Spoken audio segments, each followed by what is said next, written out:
Welcome to my YouTube channel. मैं wizard by Karan sir. बच्चों, एक बार आप सभी का फिर से जोरदार स्वागत है मेरे यूट्यूब चैनल पे। और बेटा, आज अपन बात करने वाले हैं हमारे सेकंड फिगर के बारे में। कॉनिक सेक्शन का जो फर्स्ट जो था प्रोग्राम, वो मैं आपको बता ही चुका था कि भैया कॉनिक सेक्शन वाले चैप्टर में सबसे पहले आपको मैं सर्कल के बारे में पढ़ाऊंगा। तो सर्कल बेटा हमारा कंप्लीट हो चुका है। सर्कल के जस्ट बाद जो सेकंड जो फिगर जिसके बारे में हमको डिटेल में पढ़ना है वो है बेटा पैराबोला। बड़ा इंपॉर्टेंट फिगर है। पहले तो मैं आपको बताऊंगा कि पैराबोला होता क्या है, इसकी इक्वेशन क्या है, सारी कहानियां सब कुछ, फिर बाद में अपन क्वेश्चंस पे आएंगे। तो पैराबोला होता कैसा है, शेप तो आप लोगों को मैं कल बता ही चुका था कि बेटा ये इस तरीके की जो शेप होती है पैराबोलिक शेप होती है। तो पैराबोला ऐसा होता है। लेकिन अब यहाँ पे जो मेन जो पैराबोला की जो पिक्चर है ना बेटा, वो आपके लिए अब क्लियर करूंगा। जैसे सर्कल को मैंने आपको बताया था, तो सर्कल की सबसे पहले मैंने डेफिनेशन जो है वो डिफाइन करी थी। फिर उसके बाद मैंने सर्कल की आपको बेटा फॉर्म्स बताई थी कि सर्कल की जो इक्वेशन होती है वो कैसे होती है, स्टैंडर्ड इक्वेशन और जनरल इक्वेशन। तो बेटा पैराबोला की जो डेफिनेशन है ना, सबसे पहले उस पर ध्यान देना, बड़ी इंपॉर्टेंट डेफिनेशन है क्योंकि मैं पूरा डिटेल में पढ़ाना चाह रहा हूँ आपको। अब parabola is the locus of a point. जैसे कल सर्कल के लिए बोला था, आज बिल्कुल एज इट इज हमारी पैराबोला की डेफिनेशन लेके आऊंगा। बस जो चेंज है आपको पता लग जाएगा। Parabola is the locus of a point which is equidistant, बराबर डिस्टेंस पे होता है। Parabola is the locus of a point which is equidistant from a fixed point। इस पे फोकस करना। फ्रॉम अ फिक्स्ड पॉइंट, हमारा पॉइंट जो है वो बराबर डिस्टेंस पे, किससे, पहले तो एक फिक्स पॉइंट से, and a fixed straight line.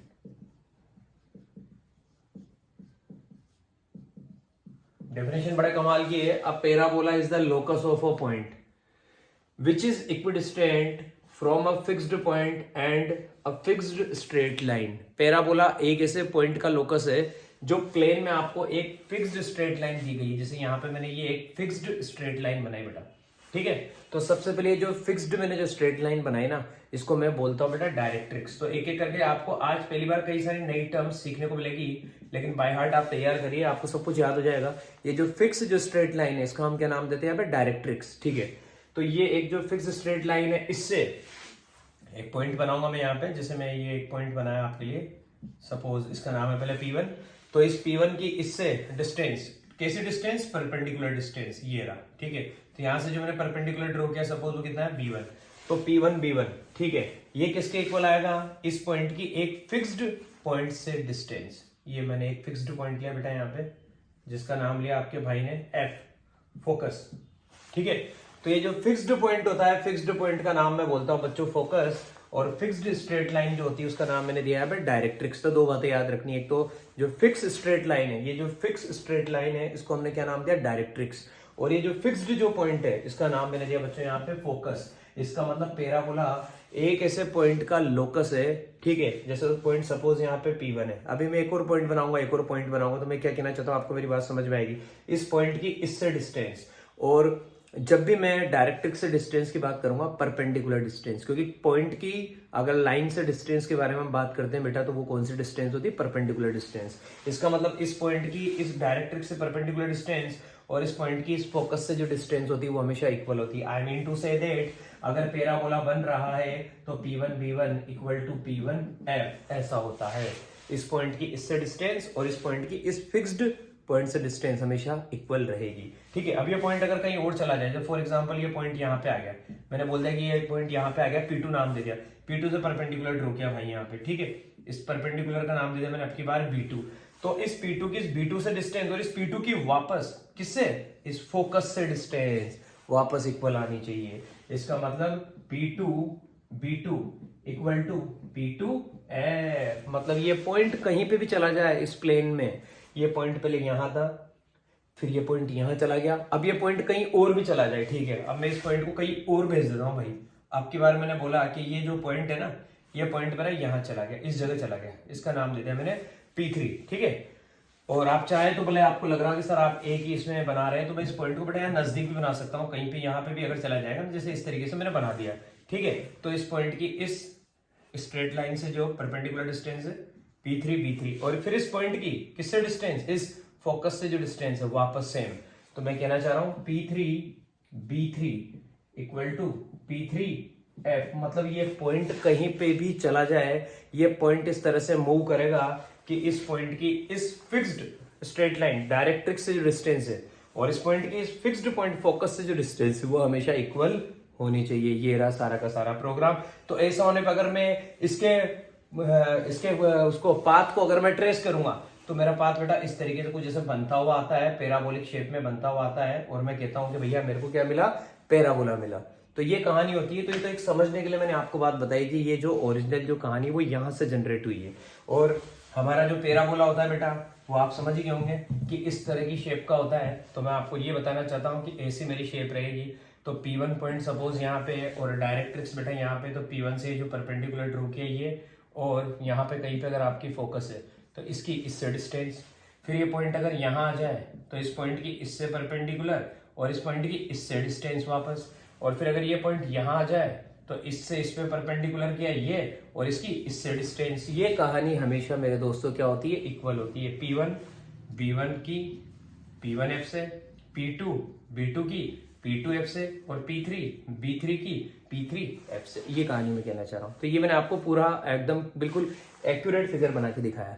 तो ये हमारे पैराबोला की बेटा डेफिनेशन है कि हमारा पैराबोला जो है वो किस तरह की डेफिनेशन लेके पैदा हुआ है भाई। तो ये तो हो गई हमारे पैराबोला की कहानी पूरी कंप्लीट। अब मैं आपको बताता हूँ बच्चों कि यहाँ पे कुछ इंपॉर्टेंट टर्म्स जो अपने को पढ़नी है। भाई ये तो पता लग गया हमें कि भाई पैराबोला जो होता है वो क्या होता है। अब इसमें पैराबोला के नाम में एक बड़ा कमाल बता देता हूं कि पैराबोला दो शब्दों से बना हुआ है, पैरा और बोला। पैरा का मतलब होता है बच्चों फोर, पैरा मीनिंग फोर, और बोला मीन्स होता है बच्चों यहाँ पे कि जब हम अगर मान लो किसी बॉल को हवा में फेंक रहे हैं तो हवा में फेंकने पे जो कर्व बन रहा है ये बोला के बारे में हमसे बुक में कहा गया है बेटा। बोला मीन्स थ्रोइंग, बोला मीन्स थ्रोइंग। तो पैरा का मतलब तो बच्चों फोर, पैरा मीन्स फोर, और बोला मीन्स थ्रोइंग। इसका मतलब जब हम किसी बॉल को, when we throw a ball in the air, when we throw the ball in the air, the shape described, the shape described, पूरी बात ये आएगी, द शेप ऑब्टेन्ड या डिस्क्राइब्ड, जो भी आप बोलना चाहें, the shape described when we throw a ball in the air।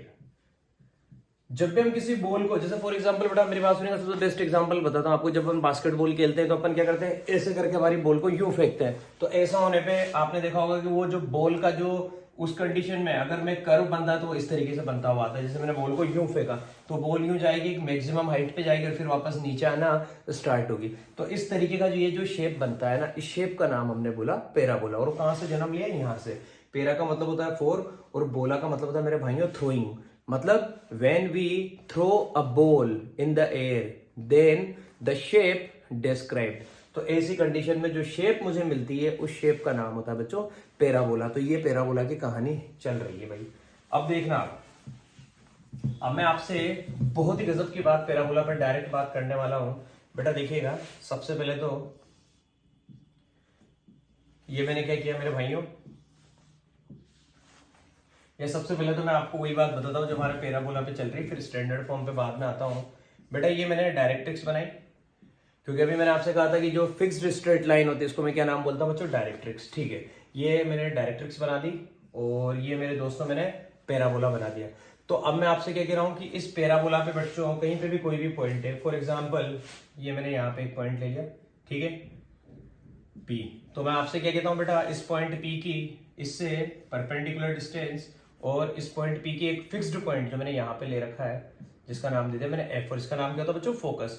तो ये कहानी हमारे पैराबोला में होती है।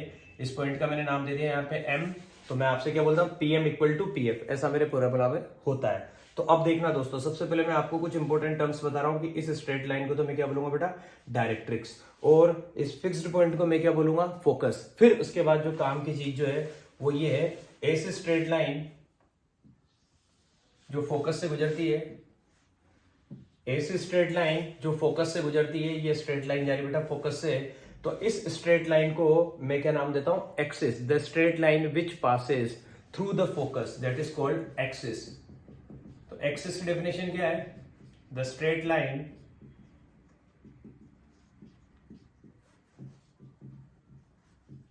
विच पासेस थ्रू द फोकस, ऐसी स्ट्रेट लाइन जो पैराबोला की फोकस से गुजरती है, through the focus, the straight line which passes through the focus and perpendicular to the directrix. इस डायरेक्ट्रिक्स की क्या रहेगी, परपेंडिकुलर, मतलब ये एंगल मेरा 90 डिग्री रहेगा, एंड परपेंडिकुलर टू डायरेक्ट्रिक्स, पूरी बात है।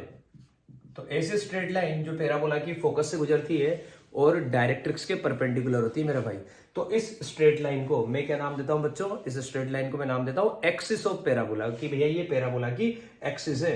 ये हो गई हमारी कहानी। फिर उसके बाद आपने देखा होगा कि ये जो स्ट्रेट लाइन है, इस स्ट्रेट लाइन ने हमारे पैराबोला को कहां पे इंटरसेक्ट किया बेटा, यहां पे इंटरसेक्ट किया। फॉर एग्जांपल मैंने इसका नाम दे दिया यहाँ पे वी नाम दे दिया, ठीक है। वी नाम क्यों दिया, क्योंकि जिस पॉइंट पे एक्सिस और पैराबोला इंटरसेक्ट करते हैं उसको मैं वर्टेक्स बोलता हूं मेरे भाई। तो ये क्या है, पैराबोला की वर्टेक्स। तो वर्टेक्स का मतलब क्या होता है, ये भी समझ लो आप, क्योंकि जो इंपॉर्टेंट टर्म्स है पहले वो समझनी पड़ेगी आपको। जैसे हमने देखा कि डायरेक्ट्रिक्स क्या होती है, जो फिक्स्ड स्ट्रेट लाइन होती है वो डायरेक्ट्रिक्स होती है। फोकस क्या होता है, जो फिक्स्ड पॉइंट होता है वो फोकस होता है। और डेफिनेशन यही से आई है, इस पॉइंट की यहाँ से परपेंडिकुलर डिस्टेंस और इस पॉइंट की फोकस से जो डिस्टेंस है वो दोनों इक्वल होनी चाहिए, तब जाके वो पैराबोला है, ठीक है। अब आगे देखिएगा, फिर मैंने एक स्ट्रेट लाइन बनाई जो हमारी किससे जा रही है, फोकस से जा रही है और डायरेक्ट्रिक्स के परपेंडिकुलर है। एक एक बात बिल्कुल वापस रिपीट कर रहा हूँ। तो ये जो स्ट्रेट लाइन है इसका नाम क्या होगा बेटा, एक्सिस ऑफ द पैराबोला। फिर हमने देखा कि जैसे मैंने पैराबोला की एक्सिस बनाई, उसने हमारे पैराबोला को इस पॉइंट पे इंटरसेक्ट कर दिया। अभी तो मैंने इसका नाम वी दे दिया, ठीक है। तो आप कहेंगे सर इसका नाम आपने वी दिया लेकिन ये है क्या, तो मैं कहूंगा बेटा ये पैराबोला की वर्टेक्स है। तो वर्टेक्स का मतलब क्या होता है, the point of intersection,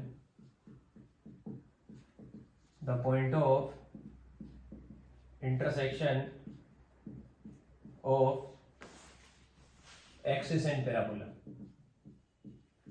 axis और पैराबोला का point of intersection of axis and parabola, the point of intersection of axis and parabola. Axis और पैराबोला का जो पॉइंट ऑफ इंटरसेक्शन है मेरे दोस्तों, मैंने उसको क्या नाम दिया, मैंने उसको नाम दिया वर्टेक्स, ठीक है बेटा। तो ये यहाँ पे इंपॉर्टेंट डेफिनेशंस थी। अब मैं आपको पैराबोला की जो स्टैंडर्ड इक्वेशंस है ना उन पे लेके आने वाला हूं। हम यहाँ पे 4 तरह का पैराबोला पढ़ने वाले हैं और आपको मजा आ जाएगा बेटा, देखिएगा आप।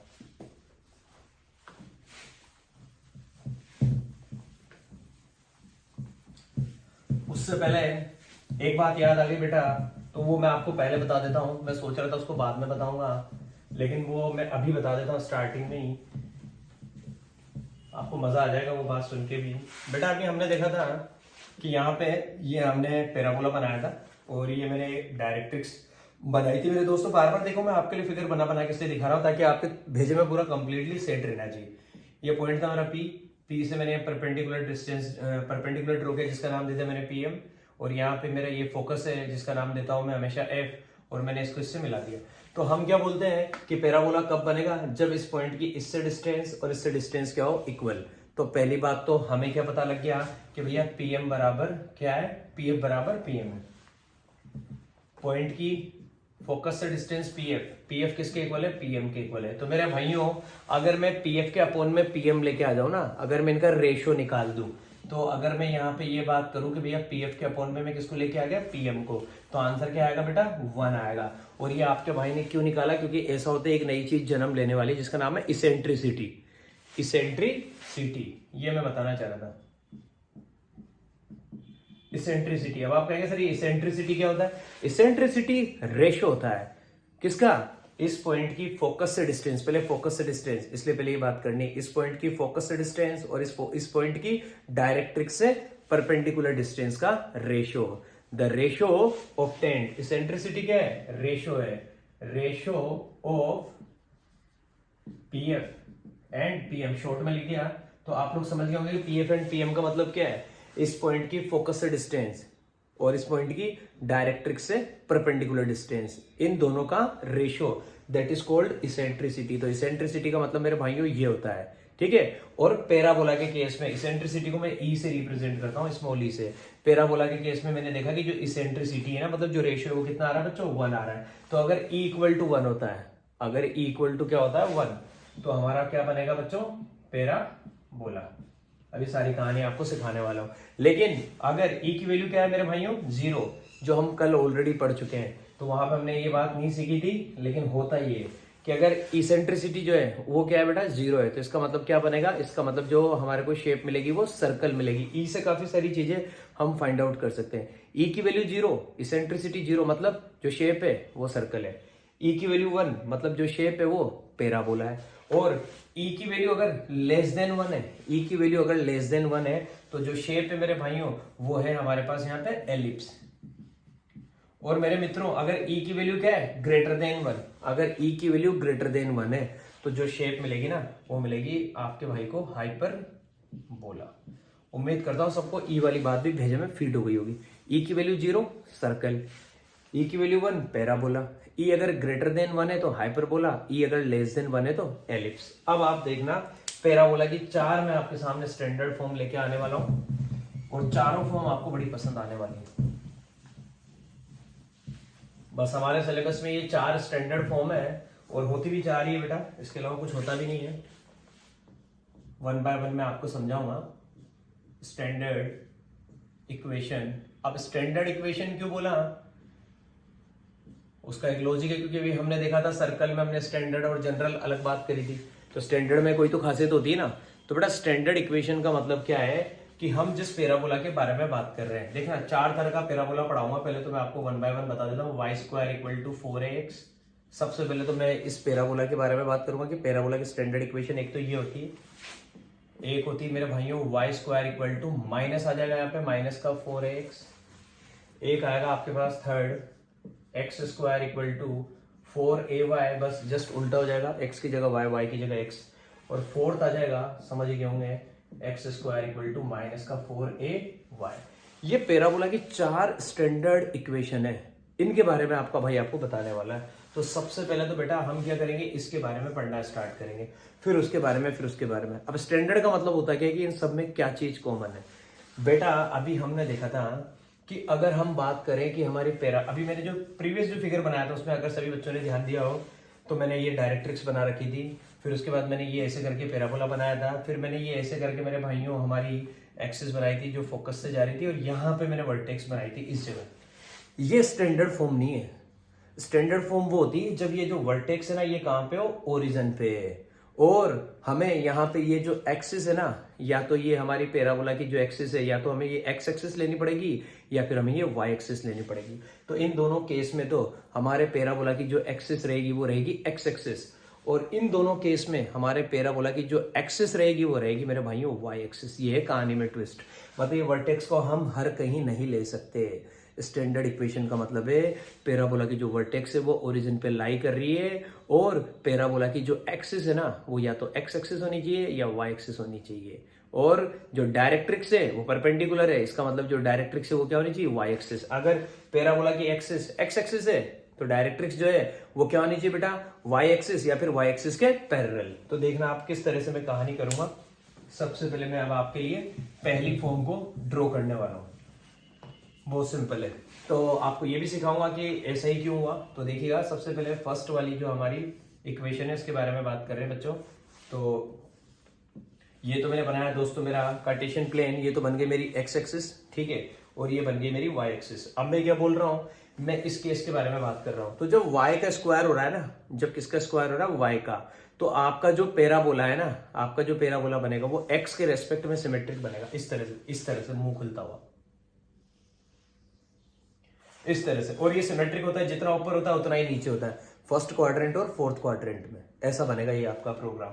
और यहां से क्यों बनाया, क्योंकि मैंने बोला कि स्टैंडर्ड इक्वेशन के बारे में बात कर रहा हूं। तो मेरे दोस्तों ये तो हो गई हमारी वर्टेक्स, और वर्टेक्स को फिर हम ओरिजिन के थ्रू ही ओ से रिप्रेजेंट करेंगे, सीधी सी बात है। तो ये हो गया मेरा काम। तो ये तो हो गई बेटा मेरी एक्स एक्सिस, ये हो गई मेरी वाई एक्सिस, ये बन गया मेरा पैराबोला, ये हो गई मेरी वर्टेक्स। तो वर्टेक्स कहाँ है बेटा? ओरिजिन पे। तो वर्टेक्स के कोऑर्डिनेट तो फिक्स हो गए 0,0, कहानी खत्म। और यहाँ पे जो फोकस है वो कहाँ पे आएगी? एक्स एक्सिस के ऊपर। तो मैंने बोला भैया ये मेरी फोकस है। अब आपको कहानी ये कि भैया यहाँ से यहाँ तक की कोई तो डिस्टेंस होगी ना, तो मैंने उस डिस्टेंस का नाम दिया दोस्तों कितना? ए। मैंने बोला ओ एफ ए के बराबर है, तो एफ के कोऑर्डिनेट आ जाएंगे a,0, क्योंकि फोकस किस पे लाई कर रही? एक्स एक्सिस पे, तो वाई कोऑर्डिनेट 0, कहानी खत्म। फिर इसके बाद मेरे भाइयों अब मैं आपसे क्या कह रहा हूँ कि अब मेरी जो डायरेक्ट्रिक्स है ना, वो मेरी डायरेक्ट्रिक्स कैसे है? ये देखिए, ये जो ओ है ना, मतलब ये जो हमारा वर्टेक्स जो है ये मिड पॉइंट होता है। किसका मिड पॉइंट? ये जो फोकस है और ये यहाँ से ये जो डायरेक्ट्रिक्स जाती है ना बेटा, ये मैं डायरेक्ट्रिक्स बनाई। तो जितने डिस्टेंस यहाँ पे ना उतने डिस्टेंस पे यहाँ पे होता है। इस पॉइंट का आप कुछ भी नाम दे दीजिए, जैसे मैंने इसका नाम दे दिया m, तो OM और OF बराबर होता है। ये फिक्स याद रखना। OF मतलब हमारे ओरिजिन मतलब हमारा जो वर्टेक्स है, वर्टेक्स से फोकस का डिस्टेंस और वर्टेक्स से इस पॉइंट M की जो डिस्टेंस है ये इक्वल रहेगी, OF इक्वल टू OM। और मैंने इसको क्या मान लिया? A मान लिया। तो अगर ये A है तो इधर कितना हो जाएगा बेटा? माइनस है। सीधी सीधी सी बात है, इधर कितना आ जाएगा? माइनस है, क्योंकि इधर x नेगेटिव होता है। तो भैया ये जो मुझे डायरेक्ट्रिक्स दिख रही है ना, इस डायरेक्ट्रिक्स की मैं इक्वेशन निकाल सकता हूँ। ये डायरेक्ट्रिक्स जो है ये y के पैरेलल है, एक स्ट्रेट लाइन। और y के पैरेलल अगर कोई लाइन होती है ना, तो इसका मतलब क्या होता है? x की वैल्यू x इक्वल टू, और x कितना नजर आ रहा है? माइनस का a, तो x equal to minus a। ये मेरी डायरेक्ट्रिक्स की इक्वेशन आ गई। तो समझदार लोगों को तुरंत बात समझ में आ गई होगी, और जिन्हें नहीं आई फिर बता देता हूँ। डायरेक्ट्रिक्स क्या है बेटा? y के पैरेलल। y के पैरेलल कभी भी अगर आपको किसी भी y एक्सिस के पैरेलल किसी भी स्ट्रेट लाइन की इक्वेशन लिखनी है तो सीधा छापो x इक्वल टू, और देख लो x कितना है, इधर है तो नेगेटिव, और अगर इधर होता तो पॉजिटिव। कितना है? माइनस है, x equal to minus a। ये हो गया बेटा मेरी फर्स्ट फॉर्म की कहानी। ये जो है बेटा आपकी डायरेक्ट्रिक्स बन चुकी है। तो ये तो आपकी डायरेक्ट्रिक्स है,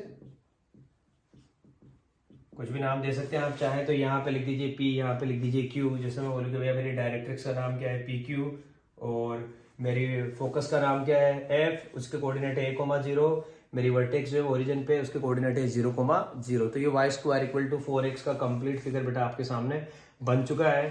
तो यहाँ से सारी चीजें क्लियर है। कोई कहे कि वर्टेक्स के कोऑर्डिनेट क्या होंगे?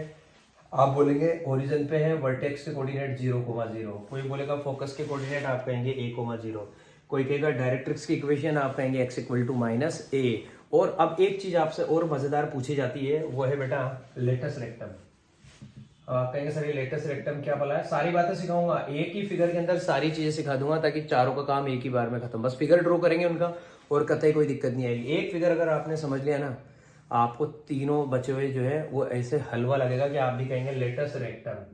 तो मेरे भाइयों लेटस रेक्टम क्या होता है? लेटस रेक्टम एक ऐसी लाइन सेगमेंट है, या कोड भी बोल सकते हैं इस वाले पर्टिकुलर जो हमारा चैप्टर है, क्योंकि हम यहाँ पे क्या है, जो भी फिगर बनाते हैं उनमें कर्व बने होते हैं, तो इस तरीके से बात करते हैं। तो लेटस रेक्टम एक ऐसा लाइन सेगमेंट है, या कोड भी बोल सकते हैं। फिर बोल रहा हूँ, कई सारी बुक्स में कोड लिखा होता है। The line segment which passes through the focus and perpendicular to the axis. ये जो एक्सिस है ना, इसके परपेंडिकुलर रहेगा। परपेंडिकुलर रहेगा तो यूं ही तो आएगा ना बेटा, ये ऐसे करके। ये जो लाइन सेगमेंट मैंने बनाया, अब इस लाइन सेगमेंट का नाम मैं कुछ भी दे सकता हूँ बेटा। जैसे अपन एक काम करते हैं, इसका नाम दे देते हैं कैपिटल A, इसका नाम दे देते हैं capital B।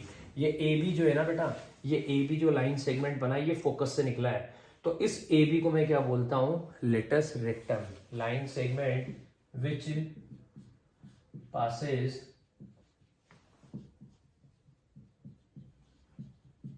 through the focus, line segment which passes through the focus and perpendicular to the axis। पूरी बात बोलनी पड़ेगी। and perpendicular to axis of parabola, perpendicular to axis of parabola। ऐसा लाइन सेगमेंट, ये लाइन सेगमेंट जो focus से गुजर रहा है और हमारी इस एक्सिस के क्या है बच्चों? परपेंडिकुलर है। तो इस लाइन सेगमेंट को मैं क्या बोलता हूं? Latus rectum. फिर एक नाम और आपको यहाँ पे देखने को मिलेगा, जो सरकारी किताब में दिया हुआ नहीं होता है, वो आर डी शर्मा वगैरह में दे रखा है। हमारी सरकारी किताब में एनसीईआरटी की बुक में लेटस रेक्टम के बारे में तो बोल रखा है, लेकिन इसके बारे में बोला हुआ नहीं है। तो पहले तो मैं आपको बता देता हूँ, जो लेटस रेक्टम है ना, इसकी जो लेंथ है वो आपको अभी से सिखा देता हूँ मेरे भाइयों। यहाँ पे आपके पास क्वेश्चन आता है कि लेटस रेक्टम की लेंथ निकालो, लेंथ ऑफ लेटस रेक्टम। तो आप मेरे भाइयों सुन लेना अच्छे से, लेटस रेक्टम की जो लेंथ होती है वो होती है A to B, और इसका आंसर होता है 4 है। लेंथ ऑफ लेटस रेक्टम का जो आंसर होता है वो होता है दोस्तों 4 है। आया कहाँ से वो सब कुछ मैं आपको 1 सेकंड में बता दूंगा। लेंथ ऑफ लेटस रेक्टम तो वो होता है मेरे भाइयों आंसर कितना हमारा 4 है। ठीक है, तो ये हो गई मेरी कहानी। ठीक, अब मैं आपको बताता हूँ एक चीज और है यहाँ पे लेटस रेक्टम के अलावा, वो है डबल ऑर्डिनेट। और डबल ऑर्डिनेट क्या होता है वो भी आप समझ लीजिए। डबल ऑर्डिनेट भी क्या है बेटा, बिल्कुल ऐसी एक कोड है, जैसे ये कोड है ना वो ऐसी एक कोड है, लेकिन वो सेंटर से वो फोकस से नहीं निकल के वो कहीं से भी चली जाती है। जैसे ये आपका पैराबोला थोड़ा सा मैंने एक्सटेंड कर दिया इधर भी। अब मैंने ये एक बिल्कुल इस तरीके से परपेंडिकुलर ड्रॉ किया किसके, एक्सिस के। तो देखिए इस पॉइंट का मैं नाम लिख रहा हूँ सी, इस पॉइंट का मैं नाम लिख रहा हूँ डी। ये जो सी डी है ना बेटा, सी डी भी तो क्या है, एक लाइन सेगमेंट है, मतलब एक कोड है, लेकिन ये फोकस से नहीं गई। अगर ये फोकस से जाएगी तो इसका नाम हो जाएगा लेटस रेक्टम, और अगर ये फोकस से नहीं जा रही तो इसका नाम है डबल ऑर्डिनेट। Double ordinate.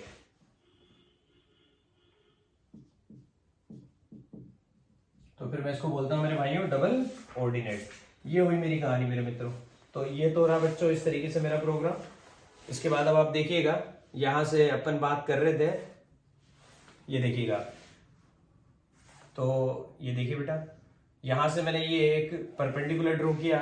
कहां से, ये पैराबोला पे मेरे पास एक पॉइंट था, और इससे मैंने परपेंडिकुलर ड्रॉ किया बच्चों किसके ऊपर, डायरेक्ट्रिक्स के ऊपर।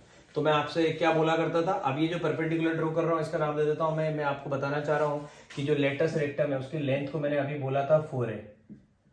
तो कैसा आया ये मैं आपको बताना चाहता हूं, ऐसे आया। वेरिफिकेशन सबका है मेरे पास।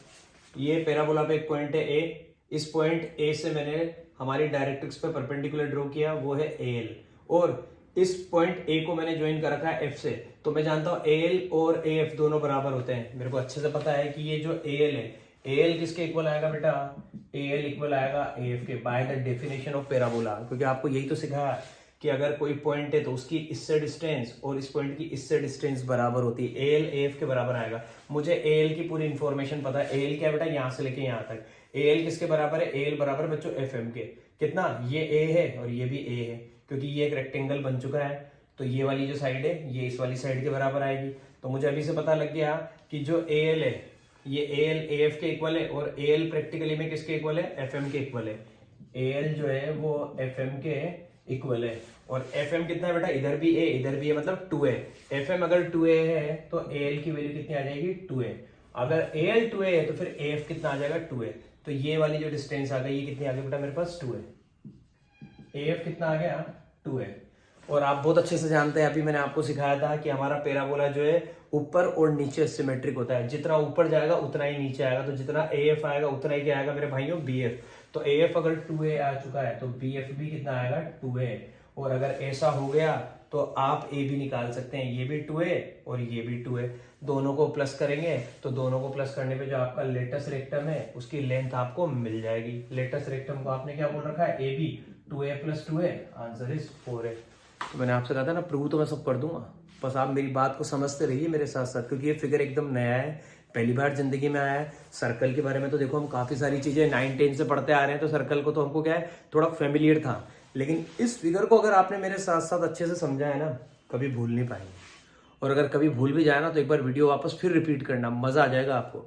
आपके लिए पूरा बहुत अच्छे से सारे कॉन्सेप्ट को क्लियर करता हुआ वीडियो बना रहा हूँ बच्चों। तो ये तो हो गई हमारी कहानी पहले फिगर के बारे में। तो लेटस रेक्टम की लेंथ हमने पता कर ली 4 है, फिक्स है वो, तो हर केस में 4 ही आएगी, जितने भी केस लाऊंगा देखना। अब ये फिगर मैं मिटा रहा हूँ, अब मैं इसके बारे में जा रहा हूँ। अगर आपको ये फिगर समझ में आ गया बेटा तो अब ये तीनों तो हलवा है आपके लिए, देखना आप कैसे। उसमें क्या होने वाला है, ये जो पैराबोला इधर खुला ना, इसका माउथ, इस पैराबोला का माउथ इधर ना खुल के इधर खुल जाएगा, देखिएगा।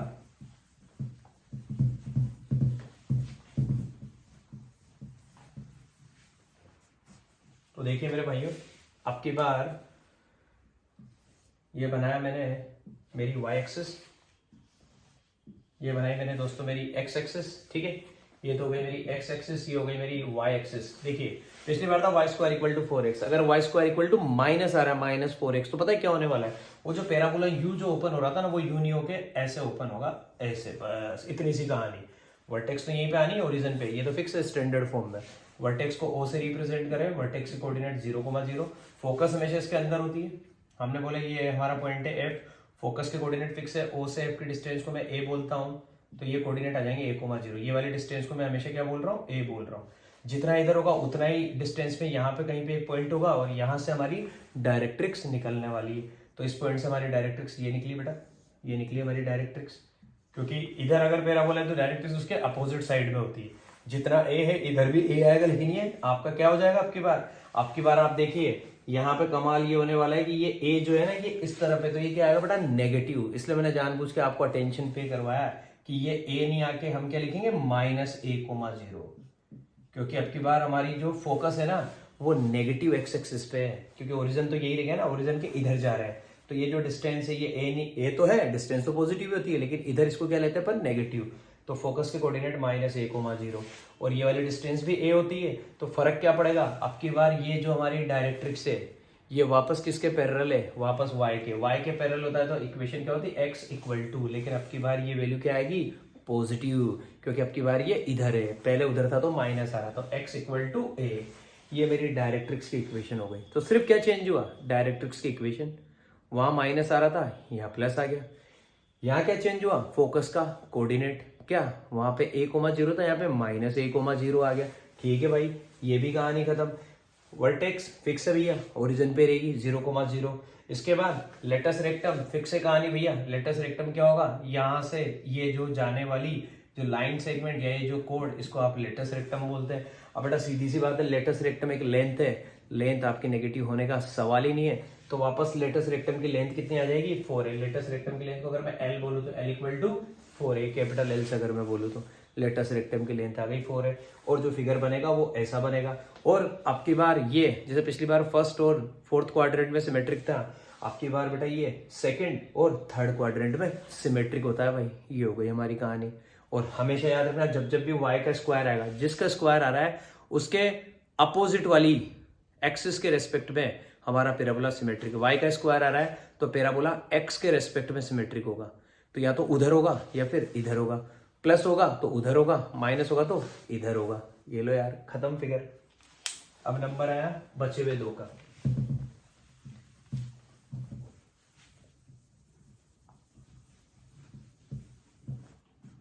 तो देखिएगा, जो थर्ड इक्वेशन है वो है x² = 4y। ये थर्ड इक्वेशन है। अब देखना कैसा होगा। आपकी बार आप सभी ने अगर ध्यान दिया हो तो दोस्तों, जो पैराबोला बन रहा है ना, आपकी बार जो पैराबोला जो बनने वाला, आपकी बार x का स्क्वायर आ रहा है भाई। तो x का स्क्वायर आ रहा है तो पैराबोला किसके रेस्पेक्ट में सिमेट्रिक आएगा, y के रेस्पेक्ट में। तो y के रेस्पेक्ट में सिमेट्रिक बनाना है तो या तो मैं यूं बनाऊं या फिर मैं नीचे से बनाऊं। लेकिन ये क्या है बेटा, पॉजिटिव, तो मेरा पैराबोला ऊपर की तरफ अपवर्ड माउथ ओपन होगा। तो इस तरीके से मेरा पैराबोला बनेगा मेरे दोस्तों। ये मेरे पैराबोला की कहानी बनी। ये वाला पैराबोला होता है x² = 4ay। तो मैं क्या कहूंगा कि सर ये तो बन गया, सर ये मेरी वर्टेक्स है ओ, जिसके कोऑर्डिनेट है 0,0। सर मेरी फोकस इसके अंदर आएगी कहीं ना कहीं। तो सर यहाँ पे ये फिक्स पॉइंट है F, और सर आपने बोल रखा है कि ये जो डिस्टेंस है इसको हमेशा a लेना है। तो OF कितना है बच्चों, a। तो फोकस के कोऑर्डिनेट a,0। फिर आप कहेंगे सर जितनी डिस्टेंस यहाँ होती उतनी डिस्टेंस पे नीचे की तरफ यहाँ पे कहीं पे पॉइंट होता है। ठीक है साहब, कुछ भी नाम दे दीजिए। और इस पॉइंट से सर एक स्ट्रेट लाइन जाएगी जो क्या होगी सर, वो हमारी एक्सिस के पैरेलल रहेगी इस तरीके से। थोड़ा सा टेढ़ा हो गया, इसको सही बनाते हैं सर। इस तरह से एक स्ट्रेट लाइन जाएगी सर, इसका नाम हम क्या बोलते हैं, डायरेक्ट्रिक्स। तो भैया ये हो गई आपकी डायरेक्ट्रिक्स, ये आपकी डायरेक्ट्रिक्स हो गई। और जितनी डिस्टेंस यहाँ होती है कितना है बच्चों, a, तो ये भी कितना रहेगा आपका a। लेकिन अब ये क्या है, नीचे की तरफ है ना, तो बेटा ये माइनस में हो जाएगा। इतना सा काम हो जाएगा कि ये जो डिस्टेंस है ये नेगेटिव रहेगी। आपकी बार ये डायरेक्ट्रिक्स किसके पैरेलल है मेरे भाइयों, आपकी बार ये x के पैरेलल है।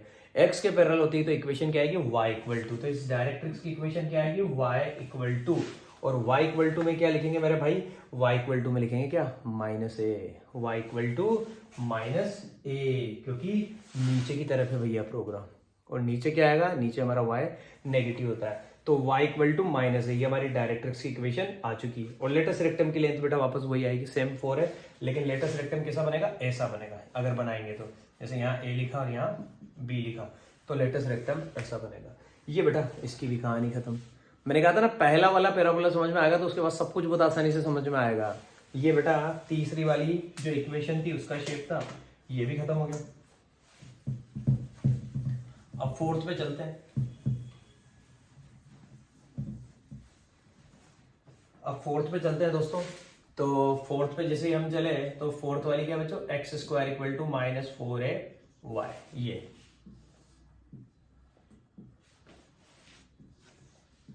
ये बेटा है हमारा कार्टेशियन प्लेन, ये हमारी एक्स एक्सिस, ये हमारी वाई एक्सिस। एक्स का स्क्वायर है पता लग गया, पैराबोला वाई के रेस्पेक्ट में सिमेट्रिक आएगा। लेकिन आगे क्या लगा हुआ है, माइनस लगा हुआ है, तो ऊपर नहीं बन के किधर बनेगा, नीचे। तो कैसा बनेगा आपकी बार भैया, ऐसा करके बनेगा।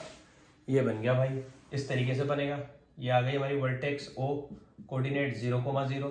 आपकी बार फोकस किधर आएगी, इधर की तरफ आएगी।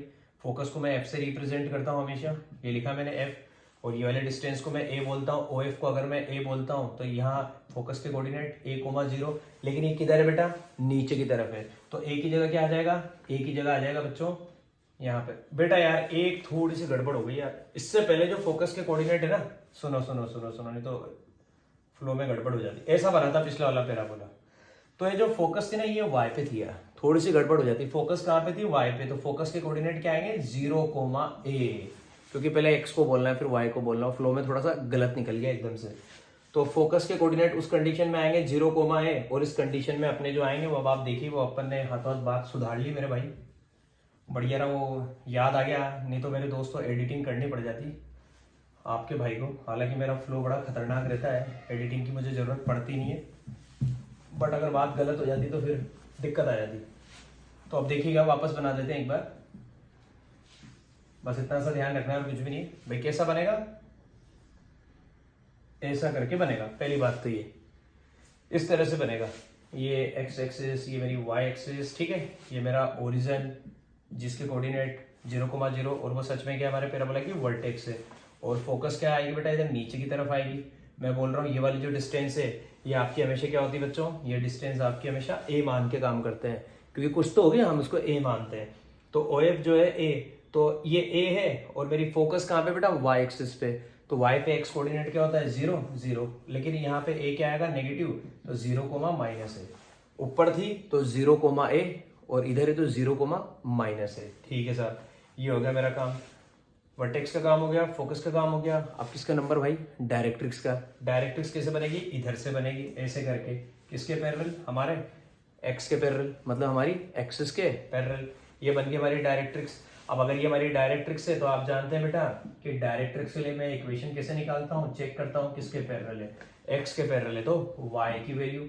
और आपकी बार ये कहाँ है बेटा, ओरिजिन से ऊपर की तरफ है, तो क्या आएगा आंसर, पॉजिटिव। और ये अगर ए डिस्टेंस होती है तो इस वाले डिस्टेंस को भी बच्चों मैं क्या बोलता हूँ, ए। तो यहाँ पे आंसर आ जाएगा y इक्वल टू ए। तो डायरेक्ट्रिक्स की इक्वेशन आ गई y equal to a. Previous case में क्या थी, y इक्वल टू -a। और लेंथ ऑफ लेटस रेक्टम बेटा वही प्रोग्राम 4 है, लेटस रेक्टम की जो लेंथ है वो 4 है। और लेटस रेक्टम कैसा बनेगा इस केस में, ऐसे करके बनेगा, यहाँ लिख दो a, यहाँ लिख दो b।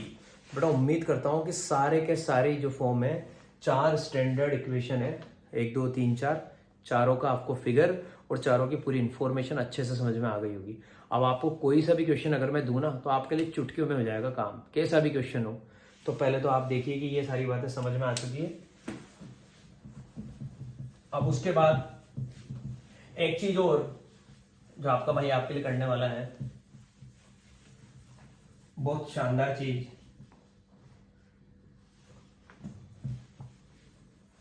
कि ये जो पैराबोला की जो इक्वेशन है ना, ये कहां से पैदा हुई, कैसे जन्म लिया, वो सारी बात मैं आपको बता सकता हूं।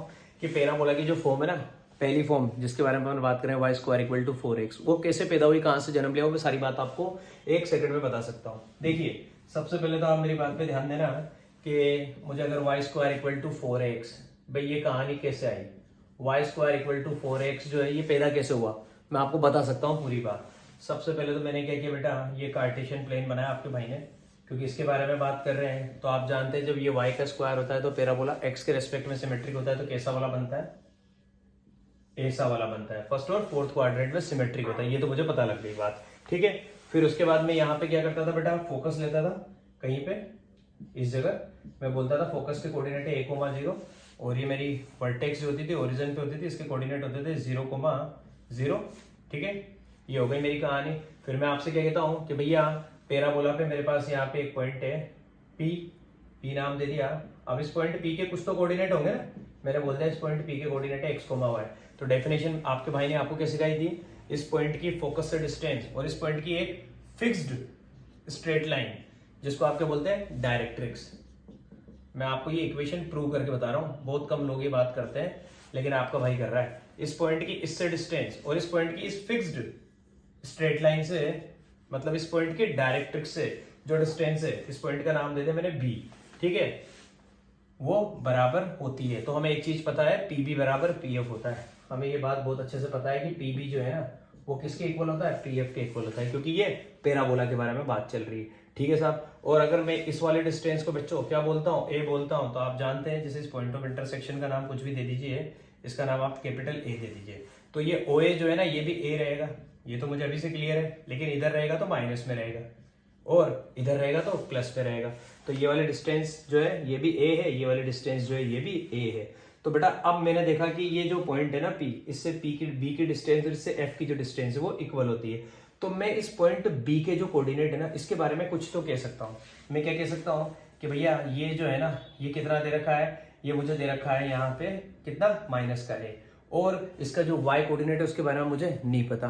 तो y कोऑर्डिनेट को तो मैं क्या मान लूंगा, y कोऑर्डिनेट को तो मैं y मान लेता हूं। तो मुझे b के कोऑर्डिनेट पता लग गए क्या, -a, y।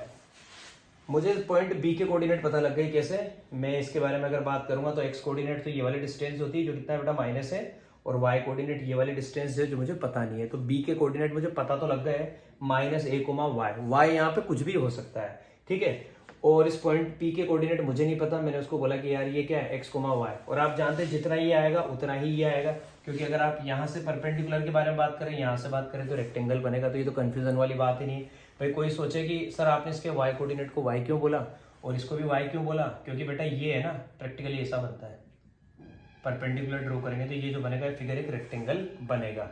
तो आप जानते हैं ये वाली डिस्टेंस इस वाले डिस्टेंस के इक्वल आनी है। तो मुझे एक चीज पता लग गई कि पीबी बराबर क्या है बेटा, मेरे पास पीएफ है। बस इस वाली कहानी को लगा देना है और ये आपकी इक्वेशन जन्म लेने वाली है। पीबी बराबर पीएफ, पी से बी की डिस्टेंस और पी से एफ की डिस्टेंस। तो यहाँ पे डिस्टेंस फॉर्मूला अप्लाई होगा और काम खत्म। और पीबी बराबर अगर पीएफ है तो बेटा मैं अगर इनके स्क्वायर कर दूंगा तो भी तो बात ट्रू होती है ना, ताकि रूट का काम खत्म। तो पीबी बराबर पीएफ जो है इसमें मैं PB square equal to PF square अभी से कर दूं ताकि कहानी खत्म हो जाए। अगर पीबी पीएफ के बराबर है तो पीबी स्क्वायर पीएफ स्क्वायर के बराबर होगा। तो अब देखना कैसा होगा, डिस्टेंस कैसे निकालते हैं, x2 माइनस x1 का होल स्क्वायर। तो हम लिखेंगे x प्लस a का होल स्क्वायर, इसमें से इसको माइनस किया, प्लस y माइनस y का होल स्क्वायर, ठीक है साहब। पीएफ के लिए x माइनस a का whole square plus y minus 0 का होल स्क्वायर। y माइनस 0 मतलब वही y स्क्वायर, तो यहाँ ज्यादा अपने को नाटक करने की जरूरत नहीं है। और y माइनस y, यहाँ x प्लस a का whole square, x square plus 2x plus, देखिएगा x स्क्वायर प्लस 2ax और प्लस a स्क्वायर। अगर मैं इस ब्रैकेट को ओपन करूंगा, y माइनस y 0 का, 0 का स्क्वायर कोई मतलब ही नहीं है, ठीक है। इधर आ जाऊं, इधर आएगा x square minus 2ax plus a square और प्लस में y स्क्वायर। ये यहाँ का आंसर है बेटा। इधर x स्क्वायर, इधर x स्क्वायर, x स्क्वायर से x स्क्वायर की जिंदगी खराब, इधर a स्क्वायर, इधर a स्क्वायर, a स्क्वायर से a स्क्वायर की जिंदगी खराब, उधर माइनस का 2x, इधर प्लस का 2x, तो उसको इधर भेज देते हैं। तो इधर भेजते कितना आ जाएगा, 4ax, 2ax प्लस 2ax, और उधर क्या चल रहा है बच्चों, y स्क्वायर। तो इधर आ गया 4ax और उधर आ गया y स्क्वायर। कहानी खत्म, हमने प्रूव कर दिया कि भैया पैराबोला की इक्वेशन यही आएगी, क्योंकि हमें पता है कि जो पैराबोला का फॉर्मेट होता है ना उसमें कहानी ये होती है कि इस पॉइंट की इस डायरेक्ट्रिक्स से डिस्टेंस और इस पॉइंट की फोकस से डिस्टेंस इक्वल होती है।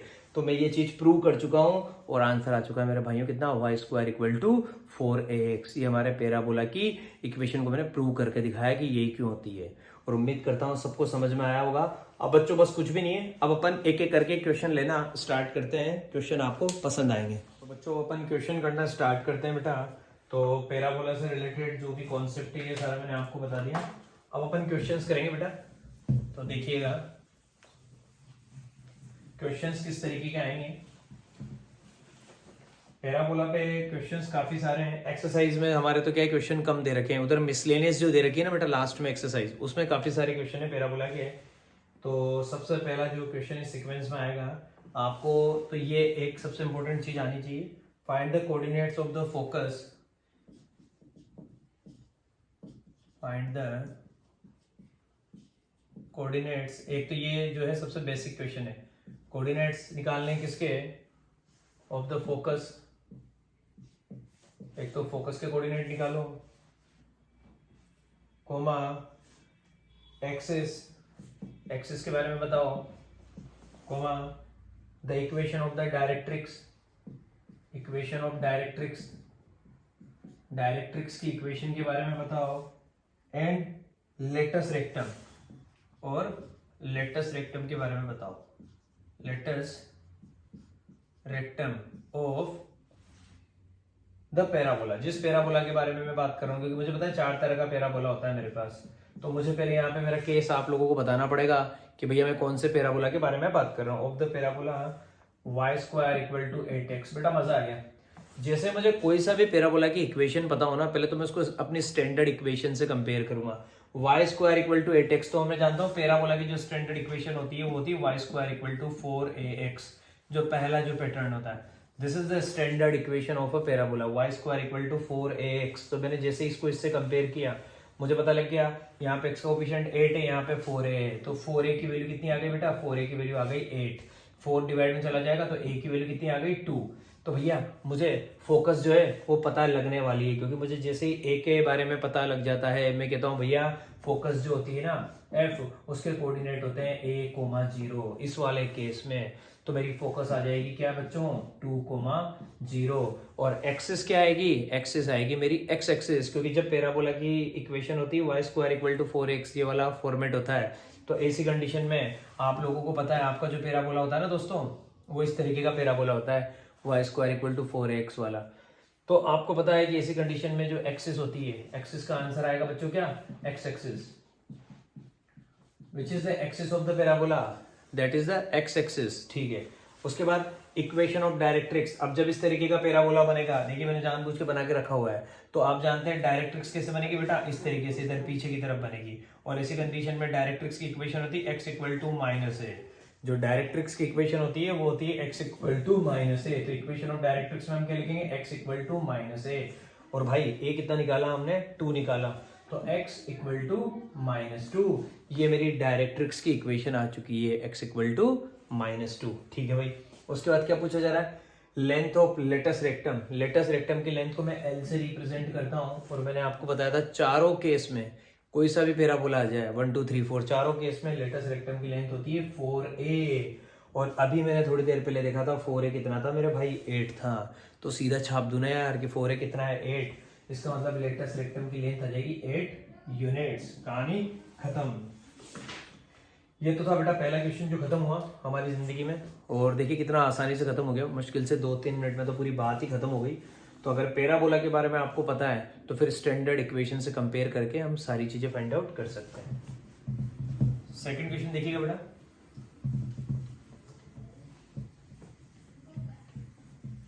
सेकंड क्वेश्चन देखिए। सेकंड क्वेश्चन है find the equation of the parabola. आपकी बार इक्वेशन हमको निकालनी है, फाइंड इक्वेशन ऑफ पैराबोला। क्या भैया पैराबोला की इक्वेशन फाइंड करो विद फोकस 2, 0। फोकस हमें दे दी, फोकस को देखते पता लग जाता है। फोकस 2, 0 मतलब फोकस का फॉर्मेट आ गया a, 0। मतलब मुझे तो अभी से पता लग गया पैराबोला कौन सा है, अभी जो अपन ने क्वेश्चन किया था जस्ट इसके पहले वाला, वैसा ही पैराबोला बनेगा।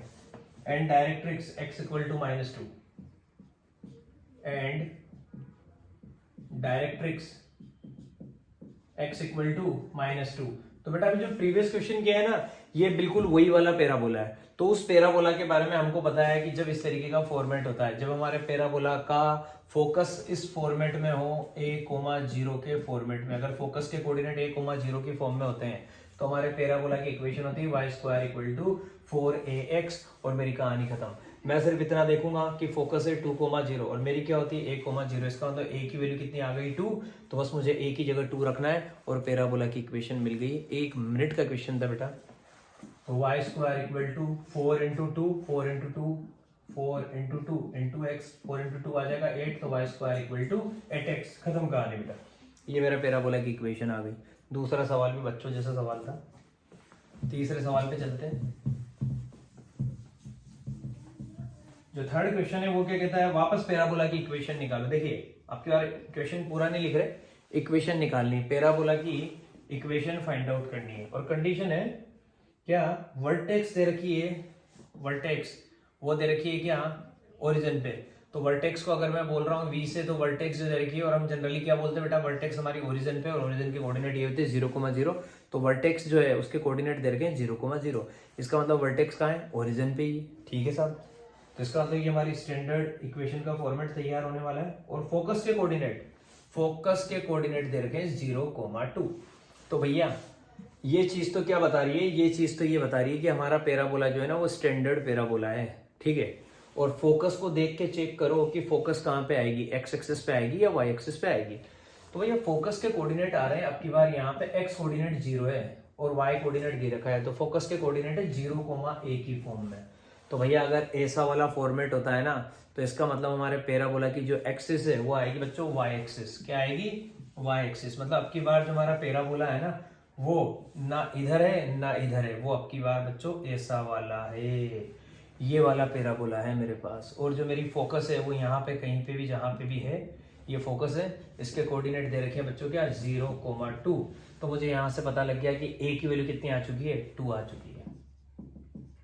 अब मुझे पैराबोला की इक्वेशन निकालनी, तो मैं जानता हूं अगर इस तरीके का फॉर्मेट है, अगर पैराबोला की जो एक्सिस है वो वाई एक्सिस है, तो फिर ऐसी कंडीशन में इक्वेशन आएगी कौन सी, X square equal to 4ay। देखो चेंज हो गया ना, ये वाली इक्वेशन आएगी। और प्लस वाला क्यों आया, क्योंकि पैराबोला का माउथ ऊपर की तरफ है। कैसे पता लगा, क्योंकि ये पॉजिटिव है, ए पॉजिटिव है। अगर ए नेगेटिव होता ना तो फिर ये ऐसा बनता। तो इक्वेशन आ गई दोस्तों क्या, x square equal to 4ay, और a कितना दे रखा है, a दे रखा है बच्चों 2। तो a की जगह 2 रख देंगे, 4 2 8, x square equal to 8y, खत्म कहानी। तो x square equal to 8y, ये मेरे पैराबोला की इक्वेशन आ चुकी है। तीसरा क्वेश्चन भी बिल्कुल एकदम आसान था, सब कंसेप्चुअल है। पैराबोला की अगर आपको बेटा प्रॉपर्टीज अच्छे से पता है, पैराबोला के बारे में अगर आपने अच्छे से पढ़ लिया है, तो फिर आपको क्वेश्चंस में तो दिक्कत ही नहीं आनी है। पैराबोला के कौन से क्वेश्चन थोड़े अजीब होते हैं, वर्ल्ड प्रॉब्लम वाले मेरे भाई, वो जो वर्ल्ड प्रॉब्लम बन के आएगी ना, उनमें थोड़ी सी आपको दिक्कत आ सकती है। बाकी ये वाले क्वेश्चन आपको परेशान नहीं करेंगे। चौथा क्वेश्चन ये मुझे बड़ा पसंद है, वापस वही काम सेम, क्या निकालनी, इक्वेशन निकालनी, पैराबोला की इक्वेशन निकालनी है। और कहा जा रहा है कि which is symmetric about the y axis. Parabola हमारा सिमेट्रिक है, बहुत बढ़िया हिंट दे दिया, सिमेट्रिक है अबाउट y एक्सिस। अगर y एक्सिस के रेस्पेक्ट में सिमेट्रिक है, तो y के रेस्पेक्ट में सिमेट्रिक है, तो सीधी सीधी सी बात है, अभी मैंने प्रीवियस जो आपके सामने पैराबोला बनाया था वो ऐसा ही बनेगा। तो मुझे बस ये देखना होता है कि मेरा पैराबोला का जो माउथ है ना वो यूं अपवर्ड रहेगा या फिर डाउनवर्ड रहेगा। अबाउट y एक्सिस है तो ये तो पता लग गया कि भैया जो फोकस जो आनी है ना वो किस पे आनी है, y एक्सिस पे आनी है। भाई जो भी मेरी फोकस आनी है, तो मेरा पैराबोला यूं बनेगा या फिर यूं बनेगा, क्योंकि पैराबोला सिमेट्रिक है अबाउट y एक्सिस। जब y के रेस्पेक्ट में सिमेट्रिक है, तो फिर मेरे को अभी से पता लग जाता है इक्वेशन या तो ये आने वाली है, x square equal to 4ay, या फिर x square equal to -4ay। इन दो में से कोई एक आंसर आएगा, ये तो 100% अभी से क्लियर हो गया। क्वेश्चन को आगे देखता हूं। Find the equation of the parabola which is symmetric about the y axis and passes through the point. अब है कमाल का ट्विस्ट, हमारा पैराबोला जिस पॉइंट से पास हो रहा है ना वो मैंने आपको दे दिया, पासेस थ्रू द पॉइंट। हमारा पैराबोला जिस पॉइंट से पास हो रहा है दोस्तों देखिएगा, passes through the point, point दे रखा है 2,-3, और ये देते ही सारा ट्विस्ट खत्म हो गया। हमारा पैराबोला 2,-3 से पास हो रहा है। 2,-3 से अगर हमारा पैराबोला पास हो रहा है बेटा, तो 2,-3 जो है ये पॉइंट कहाँ आएगा, चौथे क्वाड्रेंट में आएगा। और अगर ये पॉइंट फोर्थ क्वाड्रेंट में है ना, और अगर मैंने पैराबोला गलती से ऐसे करके यूं बना के दिखा दिया, तो बेटा मेरी तो पिक्चर फ्लॉप हो गई, क्योंकि इस कंडीशन में तो पैराबोला है तो फर्स्ट क्वाड्रेंट से निकल रहा है या सेकंड से निकल रहा है, लेकिन मेरा पैराबोला तो 2,-3 से निकल रहा है। तो इसका मतलब मेरा पैराबोला का जो है उसका जो ये माउथ है ये अपवर्ड ओपन नहीं होगा, ये क्या होगा बेटा, ये डाउनवर्ड ओपन होगा। ये सबसे बड़ा हिंट होता है इस क्वेश्चन का। आपको दिया जाता है कि पैराबोला किस पॉइंट से पास हो रहा है, इसका मतलब मेरा पैराबोला ऐसा बनेगा। ऐसा बनेगा तभी तो इस फोर्थ क्वाड्रेंट में कोई एक पॉइंट होगा यहाँ पे, जैसे हमने बोला ये यहाँ पे x की वैल्यू 1 है, यहाँ पे x की वैल्यू 2 है, इसके रेस्पेक्ट में ये ऐसे करके आपका पैराबोला एक पॉइंट है क्या 2, -3, उससे आपका पैराबोला क्या हो रहा है बच्चों, पास हो रहा है। तो भैया अगर मेरा पैराबोला इस पॉइंट से पास हो रहा है तो मेरा पैराबोला इस तरह का बनना चाहिए, और अगर इस तरीके का बनना चाहिए तो मेरे पैराबोला की इक्वेशन ये नहीं आएगी, वो ये वाली आएगी, माइनस वाली। तो x square equal to -4ay, that is the equation of parabola. ठीक है, अब आगे हम कैसे हमारा a निकालेंगे। हमें पता है बच्चों कि जो पैराबोला है वो कौन से पॉइंट से पास हो रहा है, 2, -3 से। इसका मतलब x की जगह 2 रख दो, y की जगह -3 रख दो, क्योंकि पैराबोला पे अगर कोई पॉइंट होगा तो वो पैराबोला को सेटिस्फाई करेगा। ये मैंने जब इसको प्रूव किया था तब भी सिखाया था। तो x की जगह 2 रख दो बेटा, ये x की जगह 2 रखा, 2 का स्क्वायर इक्वल टू -4 है। y की जगह क्या लिख देंगे बेटा, -3, ये लिख दिया हमने। 2 का स्क्वायर 4 होता है, माइनस माइनस मिलके प्लस हो जाएगा, 4 3 12, 12a, a की वैल्यू निकालनी है, 12 डिवाइड में चला जाएगा तो a इक्वल टू 4/12, और 4/12 है, 4 से कटेगा तो आंसर आ जाएगा 1/3। a की वैल्यू आई 1/3, a की वैल्यू आई 1/3, पैराबोला की कहानी खत्म। आंसर आ गया x स्क्वायर इक्वल टू -4, और a की जगह क्या लिखेंगे बच्चों, 1/3, और इनटू में y। अब आप इसको और सिंप्लीफाई कर दीजिए थोड़ा सा ताकि और अच्छा लगे, x square equal to -4/3y, that is the equation of the parabola. और अगर कोई इसको और आगे लेके जाना चाहे तो डिनोमिनेटर में 3 है, 3 से इधर मल्टीप्लाई कर देगा, 3x square equal to -4y, तो वो कहेगा कि sir 3x square equal to -4y, ये ऐसे आई हमारी इक्वेशन। यहाँ पे भी लिख सकते हैं, यहाँ पे भी लिख सकते हैं, वहां पे भी लिख सकते हैं, तीनों फॉर्मेट आपके एकदम परफेक्ट है। तो देखिए ये 4 क्वेश्चन आपको बताया जो बड़ा बेसिक क्वेश्चन है, जो आपको आने चाहिए। अब मैं वर्ल्ड प्रॉब्लम वाले क्वेश्चन ले रहा हूँ कि पैराबोला के हमारे पास जो क्वेश्चन आएंगे ना, जिनमें लैंग्वेज आएगी, कैसे पता लगेगा क्या होगा, तो वो देखिएगा, वो हमारी मिसलेनियस एक्सरसाइज में दे रखे हैं बच्चों। मिसलेनियस के एग्जाम्पल में भी दिए हुए हैं और हमारे को एक्सरसाइज में भी दिए हुए हैं, तो देखना आप सभी।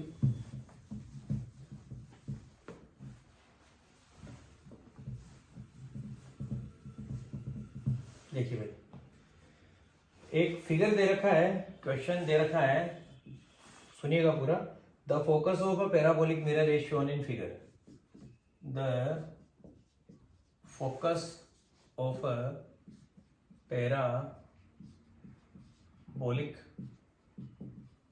Mirror is shown in figure. एक पैराबोलिक मिरर है, अभी आपको समझ में आ जाएगा जब आप फिगर देखेंगे। The focus of a parabolic mirror is shown in figure is at a distance of 5 centimetre.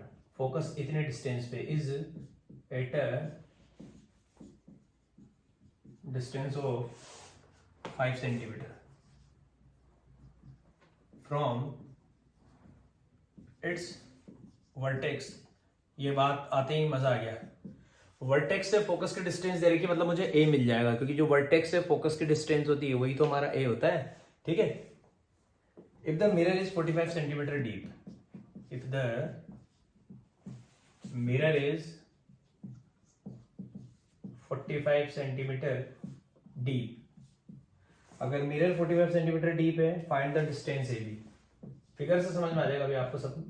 Find distance A B. A B distance कौन सी है अभी आपको समझ में आने वाला है, देखना भाई। इस तरह से आपको एक पैराबोलिक मिरर बना के दिखा रखा है हमारी बुक में।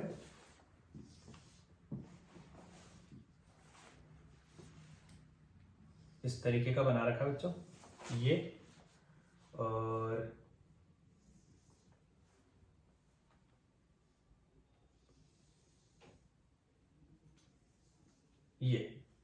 ये सब फिगर बना रखा है बेटा, आपकी सरकारी किताब में है। मिसलेनियस का एग्जाम्पल नंबर 17 है ये, और इसमें दिखा रखा है कि ये एक पैराबोलिक मिरर है। ठीक है भाई, इस पैराबोलिक मिरर में आपको बोला जा रहा है कि भैया ये एक तरीके से पैराबोला है, तो ये पैराबोला की जो एक्सिस है ये कौन सी बेटा, एक्स एक्सिस है, तो पता लग गया। और जो वर्टेक्स है वो कहाँ पे बेटा, साफ साफ बोला गया है कि वो ओरिजिन पे है। The focus of a parabolic mirror ratio is at a distance of 5 centimetre from its vertex. तो ये वर्टेक्स दिखा रखी है, इसको हमने ओ बोला गया है, और हम बोल रहे हैं कि यहाँ से जो फोकस है वो इस जगह कहीं पे फोकस है, इस पॉइंट का नाम कुछ भी नहीं है, मैंने नाम दे दिया अपने मन से एफ।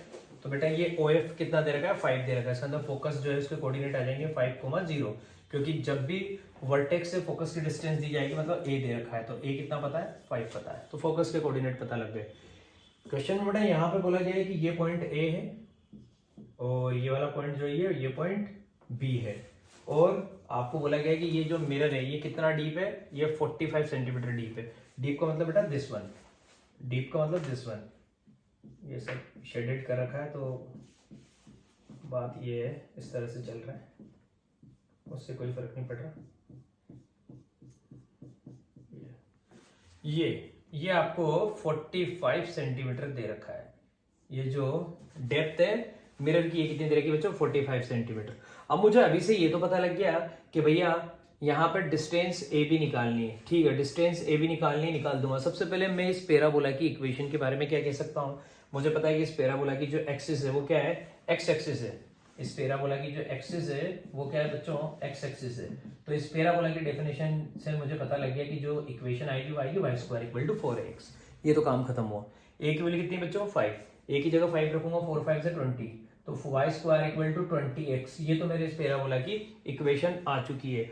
अब कहा जा रहा है बच्चों कि ये कितना डीप है, ये 45 सेंटीमीटर डीप है। अगर बेटा ये 45 सेंटीमीटर डीप है ना यहाँ पे, तो इसका मतलब ये वाली जो डिस्टेंस है ये कितनी है, 45, और ये डिस्टेंस किसको रिप्रेजेंट करती है बेटा, एक्स कोऑर्डिनेट को।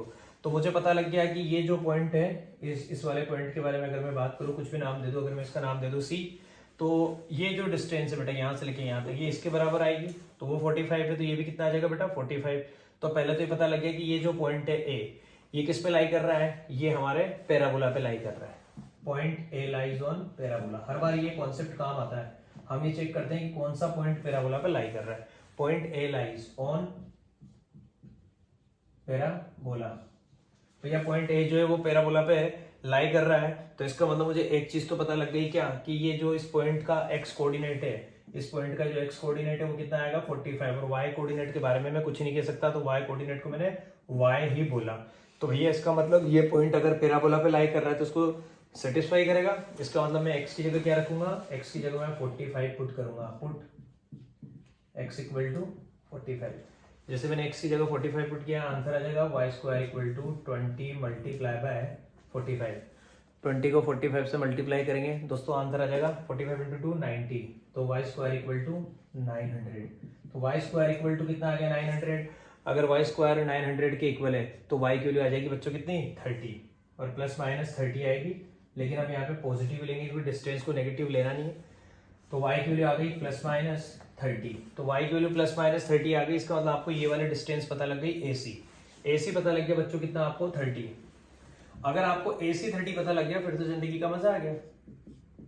अगर आपको AC 30 पता लग गया तो आप जानते हैं BC भी कितना आएगा 30, क्योंकि हम जानते हैं जो पैराबोला होता है ना इस केस में वो इधर और इधर सिमेट्रिक होता है, तो जितना AC आएगा उतना ही कौन आएगा BC, तो BC भी कितना आएगा 30। निकालना क्या बच्चों AB, तो AB निकालने के लिए 30 प्लस 30 आंसर इज 60, तो AB equal to AC plus BC and the answer is 30 plus 30 that is 60 centimetre. खत्म कहानी, ये लो क्वेश्चन खत्म हुआ।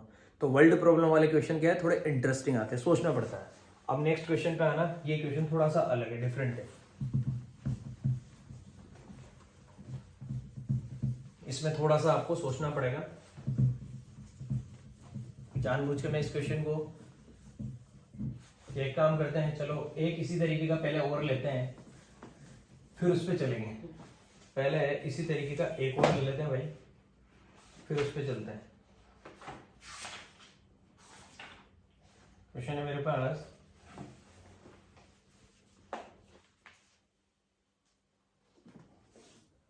दिया गया है यहाँ पे, the focus of a parabolic reflector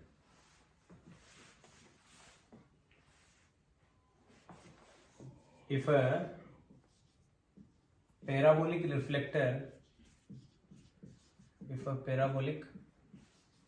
reflector is 20 centimeter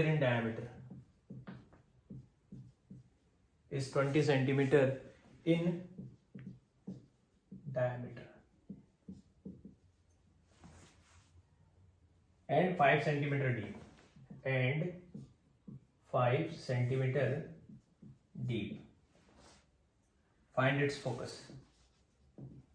find its focus. कहा गया एक पैराबोलिक रिफ्लेक्टर जो है वो 20 सेंटीमीटर है उसका डायमीटर और वो 5 सेंटीमीटर डीप है. उसका फोकस निकाल के बताओ. तो फिगर कुछ इस तरीके से दिखा रखा है मुझे यहाँ पे कि जो पैराबोलिक रिफ्लेक्टर है, ऐसे करके एक पैराबोलिक रिफ्लेक्टर बना रखा है और कहा गया है बच्चों कि ये जो पैराबोलिक रिफ्लेक्टर है इसका डायमीटर 20 है. तो डायमीटर आप समझ गए होंगे, यहाँ से लेके यहाँ तक की डिस्टेंस ये आपको 20 दे रखी है और ये ऐसे करके ये एक्सिस आपकी बना रखी है. यहाँ पे एक पॉइंट है L, यहाँ पे एक पॉइंट है M और यहाँ पे ये एक पॉइंट मैंने लिया बच्चों A. और अब आप देखिएगा, ये तो पता लग गया आपको कि डायमीटर क्या है 20 है और 5 सेंटीमीटर डीप, मतलब ये आपको जो दे रखा है ये कितना डीप है, ये 5 सेंटीमीटर डीप दे रखा है. मतलब ये वाली जो डेप्थ है ये 5 सेंटीमीटर दे रखी है. यहाँ पे मैं इस पॉइंट का नाम N दे देता हूँ. तो AN कितना है बेटा, 5 दे रखा है. ठीक है, हमसे कहा जा रहा है कि इस पैराबोला की फोकस फाइंड करके बताओ. भैया ठीक है, अगर इस पैराबोला की फोकस फाइंड करके बतानी है तो पहले तो एक बात अभी से क्लियर हो गई कि ये 20 है तो इसका मतलब ऊपर वाला पार्ट भी 10 आएगा, LN भी 10 आएगा और MN भी 10 आएगा. ये भी हमने देखा भी था. ठीक है ना, ऊपर नीचे सिमेट्रिक होता है. और अगर ऐसा दे रखा है बच्चों तो मुझे पता है कि मेरे पैराबोला की जो एक्सिस है ये एक्स एक्सिस है. इसका मतलब मेरा पैराबोला जो है वो एक्स एक्सिस के रेस्पेक्ट में सिमेट्रिक है. तो इसकी इक्वेशन क्या आएगी, y² = 4ax. ऐसा मैं पता है कैसे लिखता हूँ, क्योंकि इस तरीके का पैराबोला होता है. तो या तो आप अपनी शेप याद रखिए या फिर आप देखिए कि यार ये एक्स एक्सिस के रेस्पेक्ट में बात चल रही है. तो इक्वेशन क्या आएगी, y² = 4ax. अब मुझे यहाँ पे फोकस ही निकालना, मतलब मुझे a निकालना है पहले तो सबसे पहले तो बेटा मुझे एक चीज पता लग गई यहाँ पे. क्या, इसको एक बार ढंग से दिखा देते हैं कि ये 10 है. y² = 4x के बारे में बात करनी है तो मुझे ये पता लग गया कि ये जो पॉइंट है ना, ये जो पॉइंट है L, इस पॉइंट L का जो ये मेरे पास कोऑर्डिनेट है, कौन सा, y कोऑर्डिनेट, ये कितना है बच्चों, 10 है. x कोऑर्डिनेट के बारे में नहीं पता तो x कोऑर्डिनेट अभी निकालेंगे. ठीक है, x कोऑर्डिनेट भी पता है ना, ये रहा 5, x भी पता लग गया. ये देखिए, अगर मैं इस पॉइंट के बारे में बात करूं तो मैं क्या बोलूंगा कि यार ये तो x है और ये y है. तो ये पॉइंट आ गया 5,10. तो मुझे पता लग गया जो पॉइंट L है, पॉइंट L, हमेशा याद रखना कोई पॉइंट अपन क्या कहेंगे कि ये पैराबोला पे लाई कर रहा है. तो मुझे पता है कि ये वाली जो डिस्टेंस है ये x कोऑर्डिनेट है, ये वाली जो डिस्टेंस है y कोऑर्डिनेट है. Point L lies on parabola. Point L जो है वो पैराबोला पे लाई कर रहा है. तो इस L पॉइंट के कोऑर्डिनेट अभी से पता लग गया मुझे 5,10, क्योंकि पहले x को बोलूंगा फिर मैं y को बोलूंगा. अगर ये पॉइंट पैराबोला पे लाई कर रहा है तो ये इसको सेटिस्फाई करेगा इक्वेशन को. इसका मतलब x की जगह 5 रखना है, y की जगह 10 रखना है. y की जगह 10 रखना है, 10 का स्क्वायर = 4a × 5, 100 = 20a. और a जो है उसके साथ 20 मल्टीप्लाई में अपॉन में चला जाएगा. a की वैल्यू 100/20. तो a की वैल्यू कितनी आ गई बच्चों, 5. कहानी खत्म. मुझे पता लग गया a कितना आ गया, 5. अगर a मेरा 5 आ गया तो बेटा फोकस निकालने से कोई रोक ही नहीं सकता. तो फोकस के कोऑर्डिनेट आ गए, डायरेक्टली मैं यहाँ पे लिख देता हूँ. फोकस को अगर मैं f बोलता हूँ तो फोकस के कोऑर्डिनेट इस केस में होते हैं a, 0 और a कितना है बच्चों, 5. तो फोकस के कोऑर्डिनेट आ गए भाइयों 5, 0. क्वेश्चन खत्म, ये हो गई बात. तो फोकस के कोऑर्डिनेट आ जाएंगे बच्चों 5, 0 और वो कहाँ पे आएगी बेटा, यहाँ पे इस जगह बिल्कुल. तो n जो है यहाँ पे आपका the focus is at the mid point of the given diameter. तो गिवन डायमीटर के मिड पॉइंट पे, क्योंकि फोकस के कोऑर्डिनेट 5, 0 आए हमारे हिसाब से और हमें पता था यहाँ से लेके यहाँ तक की डिस्टेंस जो है ना वो 5 है. यहाँ से लेके यहाँ तक की डिस्टेंस 5 है और हमने जब चेक किया तो हमारा जो a का आंसर है वो भी 5 है. इसका मतलब ये जो n है ना, ये n खुद ये फोकस है. ये जो n है ये n ही क्या है बच्चों, फोकस है. मतलब ये जो पॉइंट मैंने बनाया था n, चाहे मैं n बोलूँ चाहे मैं f बोलूँ, तो n और f बात एक ही है, क्योंकि यहाँ से लेके यहाँ तक की डिस्टेंस क्या आ गई थी, 5, 0. तो आंसर क्या आएगा, फोकस के कोऑर्डिनेट तो ये हैं और कैसे लिखेंगे, focus is the mid point of LM. बस ये हो गई बात खत्म. Focus is the mid point of LM और LM क्या आपका गिवन डायमीटर. जो नेक्स्ट क्वेश्चन है वो भी आपके लिए बहुत अच्छा है बेटा, आपको पसंद आएगा. मैंने आपसे कहा था कि पैराबोला की जितनी भी वर्ल्ड प्रॉब्लम है ना बेटा वो काफी इंटरेस्टिंग होती है. तो आपको आपकी मिसलेनियस के काफी सारे क्वेश्चंस बताऊंगा मैं। जो क्वेश्चन है बेटा इसी सीक्वेंस में वो है ये आपकी मिसलेनियस एक्सरसाइज का क्वेश्चन नंबर 2 है। फर्स्ट तो मैं बता चुका हूँ ये 2 है। N arch is in the form of a parabola. N arch is in the form of